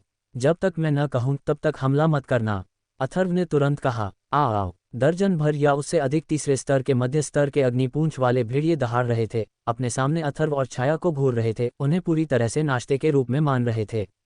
हमला। अथर्व और छाया ने एक दूसरे को देखा और उनकी आकृतियां तुरंत अपने मूल स्थानों से गायब हो गईं, पीछे एक प्रतिबिंब का निशान छोड़ गईं। उनकी गति अविश्वसनीय रूप से तेज थी, जिससे सीधे ऊर्जा में उतार चढ़ाव आ रहा था, और आसपास के अंतरिक्ष में स्थानिक तरंगें तुरंत हिल गईं। इतनी तेज गति! छाया के फिगर को देखते हुए अथर्व ने मन ही मन सोचा, ये गति तो उसकी अपनी गति से भी कुछ अंक तेज थी। धमाका! जैसे ही उनके आकार हिले, अथर्व ने स्वाभाविक रूप से इन कुछ तृतीय श्रेणी के राक्षसी जानवरों को अपनी नज़रों में नहीं लिया। उसका आकार लगभग तुरंत बाहर निकल आया और एक हथेली का निशान बिजली की तरह एक अग्निपूंछ वाले भेड़िए पर पड़ा। जिस समय विस्फोट हुआ, उसी समय अथर्व ने इस विशाल अग्निपूंछ वाले भेड़िए को सीधे 100 मीटर ऊपर उड़ा दिया। इसी बीच एक सुंदर आकृति भी एक अग्निपूंछ वाले भेड़िए की ओर चमकी। उसकी गोरी कलाई पर लगे हाथों के मोहरों के साथ उसके हाथ से बिजली की तरह तेज रोशनी उस अग्निपूंछ वाले भेड़िए के शरीर पर पड़ी। अग्निपूंछ वाला भेड़िया तुरंत उड़ गया। उसके शरीर पर ज्यादा घाव तो नहीं थे, लेकिन वह तुरंत मर गया। आध्यात्मिक शक्ति। छाया एक अध्यात्मवादी है। अथर्व के चेहरे पर आश्चर्य था। उसे हमेशा से लगता था कि यह छाया अथाह है, लेकिन उसने कभी नहीं सोचा था कि वह एक अध्यात्मवादी होगी। भाड़ में जाओ! कई अग्निपूंछ वाले भेड़िए फिर से उन पर टूट पड़े। अथर्व ने एक हाथ की मुहर से वार किया और उसके पैरों के नीचे की असली कीवी एक भंवर में चमक उठी और उसका आकार एक बार फिर धुंधलेपन में बदल गया। Bang bang! घाटी में धीमी गहरी ध्वनि की गड़गड़ाहट फैल गई। आसपास की अंतरिक्षीय लहरें तुरंत हिल गईं। इस तरह की शक्तिशाली ध्वनि की गड़गड़ाहट ज्यादा देर तक नहीं रही और एक पल बाद शांति छा गई। दोनों आकृतियां फिर से एक साथ खड़ी हो गईं। घाटी में अब अग्निपूंछ वाले भेड़ियों की 1 दर्जन से ज्यादा लाशें पड़ी थीं। मुझे उम्मीद नहीं थी कि तुम अध्यात्मवादी होगे, अथर्व ने छाया से धीरे से कहा। वह भी ध्यान दे रहा था और अजीब बात यह थी कि अथर्व छाया की ताकत को समझ नहीं पाया था। क्या तुम भी त्रितत्व मार्शल कलाकार नहीं हो? चलो, यह शायद बहुत सारे राक्षसी जानवरों को आकर्षित करेगा, छाया ने अथर्व से कहा। फिर दोनों अपनी अपनी जगह से गायब हो गए। हालांकि वे जल्दी जल्दी भाग रहे थे, फिर भी उनका सामना युन होंगलिंग और यश की टीमों से नहीं हुआ था। यह अजीब है, यहाँ रात कैसे नहीं होती? जंगल में? अथर्व ने आश्चर्य से पूछा। अथर्व को याद आया कि वह लगभग 20 घंटे से इस गुप्त लोक में था। ऊपर हमेशा सफ़ेद धुंध का एक विशाल विस्तार रहता था, मानो न दिन होता था न रात। यह एक बिखरी हुई प्राचीन भूमि है जिसे चंद्र रहस्यवादी संप्रदाय ने सील कर दिया था। ये स्थान पहले से ही बाहरी दुनिया से अलग है, इसलिए स्वाभाविक रूप से यहाँ न दिन होता है और न ही रात। छाया ने कहा। लगता है आप इस गुप्त क्षेत्र के बारे में बहुत कुछ जानते हैं, अथर्व ने कहा। सावधान! तभी छाया ने एक हल्की चीख मारी। उसके हाथों की सील तेजी से बदल रही थी। उसके हाथ से निकली रोशनी की एक चमकदार धारा अंतरिक्ष को चीरती हुई एक हल्के ब्लेड में बदल गई, जो तेज तेज ध्वनि बूम की एक श्रृंखला के साथ अंतरिक्ष को चीरती हुई एक धमाके के साथ आकाश की ओर फट गई। यह क्या है? अथर्व ने ऊपर देखा, लेकिन उसे आसमान में बस एक विशाल पेड़ दिखाई दिया। उसकी सभी शाखाएं अब मानो जीवित थीं। कई 100 मीटर तक फैली शाखाएं अब चुपचाप अंतरिक्ष को चीरती हुई नीचे की ओर गिर रही थीं। टकराना! आकाश में एक ध्वनि धमाका तुरंत अंतरिक्ष में गूंज उठा। छाया के हाथ से निकली प्रकाश की एक धारा आकाश में फूट पड़ी, जिससे अनगिनत शाखाएं और गिरे हुए पत्ते फूट पड़े। हुश हुश! हिंसक ऊर्जा के बीच कई वृक्षों के तने, जिनमें से प्रत्येक का व्यास लगभग 1 मीटर था, भी जीवित हो उठे और बिजली की गति से अंतरिक्ष में फैलते हुए तुरंत नीचे गिर पड़े। अथर्व का चेहरा तुरंत बदल गया। इन कई पेड़ों के तनों की आक्रमण शक्ति किसी भी तरह से चौथे दर्जे के प्रारंभिक राक्षसी जानवर से कम नहीं थी। उसने तुरंत एक हाथ की मुहर से हमला किया और तुरंत ही आसपास के अंतरिक्ष से पृथ्वी गुण ऊर्जा का एक विशाल भंडार उमड़ पड़ा, मानो एक प्रचंड बाढ़ आ गई हो। एक पीले भूरे रंग का हथेली का निशान आकाश में ऊपर उठा, जो तुरंत कई धुंधले हथेली के निशानों में बदल गया। फिर अंतरिक्ष में धरती हिला देने वाले विस्फोटों की एक श्रृंखला गूंजी और ऊर्जा का एक प्रचंड प्रवाह आकाश में फैल गया। Bang bang! विशाल ध्वनि धमाकों की गूंज पूरे अंतरिक्ष में गूंज उठी। उस प्रचंड ऊर्जा के बीच विशाल वृक्ष जड़ से उखड़ गया और कई टुकड़ों में बिखर गया, जो आसपास के स्थान में बिखर गए। जल्दी भागो! छाया ने एक हल्की चीख मारी। उसका नाजुक शरीर चमक उठा और वह तुरंत आगे की ओर भाग गई। Swish swish! अंतरिक्ष में अब एक जोरदार हलचल मच गई। हवा के थमने की अनगिनत आवाजें गूंज रही थीं। जंगल में अनगिनत पेड़ों की लताएं, जिनमें से हर एक लगभग एक हाथ के आकार की थी, कहीं से हवा में उछलती हुई दिखाई दे रही थीं। पहली नज़र में ऐसा लग रहा था जैसे वहां हजारों पेड़ों की लताएं हैं। दौड़ना, अथर्व को जरा भी संकोच नहीं हुआ। उसकी सच्ची क्यूई उसके पैरों तले चमक उठी और उसने तैरती हुई रोशनी और छाया का इस्तेमाल करके तेजी से आगे की ओर दौड़ लगाई। उसे लगा कि अगर वह इन पेड़ों की लताओं में उलझ गया तो चाहे वह अपनी जान की बाजी भी लगा ले, बचना मुश्किल होगा। छाया, यह क्या है? अथर्व तेजी से भागा, लेकिन पाया कि तैरती हुई रोशनी और छाया का इस्तेमाल करके भी वह छाया की गति को पकड़ नहीं पा रहा था। उसका दिल फिर से चौंक गया। तैरती हुई रोशनी और छाया का इस्तेमाल करते हुए उसकी गति निश्चित रूप से धीमी नहीं थी, लेकिन उसने छाया की गति इतनी भयानक होने की उम्मीद नहीं की थी। ये प्राचीन काल के कुछ लकड़ी गुण वाले पौधे हैं। लकड़ी गुण वाली ऊर्जा से भरपूर जगहों पर इनमें बुद्धि विकसित होने और खुद ही साधना करने की संभावना होती है, लेकिन इनकी बुद्धि बहुत कम होती है। हालांकि इनकी जीवन शक्ति बहुत प्रबल होती है। अगर आप इनसे उलझ गए तो यह अंतहीन और बहुत परेशानी भरा होगा। सबसे अच्छा तरीका है भागना। अगर आप काफी दूर भाग गए तो वे आपका पीछा नहीं कर पाएंगे। छाया ने तेजी से भागते हुए कहा। ऐसी भयानक चीजें हैं। अथर्व ने मन ही मन आह भरी और तेजी से आगे बढ़ गया। इस जंगल से बाहर निकलने में उन्हें पूरा आधा घंटा लग गया, फिर वे रुके। उनके पीछे पेड़ों की भयानक लताओं का कोई निशान नहीं था और आखिरकार उन्होंने राहत की सांस ली। अथर्व जमीन पर बैठा था और लिटिल लॉन भी उसके कंधे पर कुंडली मारे बैठा था। उसकी छोटी आंखें लगातार इधर उधर घूम रही थीं। मुझे उम्मीद नहीं थी कि तुम इस स्तर तक तैरते प्रकाश और छाया की साधना कर पाओगे। युवा पीढ़ी के शिष्यों में केवल कुछ ही सफलतापूर्वक तैरते प्रकाश और छाया की साधना कर पाए हैं। तुम्हारी गति उड़ते चील धनुष से ज्यादा अलग नहीं लगती। छाया ने अथर्व की ओर देखते हुए धीरे से कहा। तुम्हारी गति मेरी गति से तेज है ना? तुम एक अध्यात्मवादी हो, क्या तुम्हारे पास भी गति संबंधी आध्यात्मिक तकनीकें हैं? अथर्व ने असमंजस में पूछा। छाया एक अध्यात्मवादी थी, लेकिन गति के मामले में वह उसकी तैरती हुई रोशनी और छाया से भी तेज थी।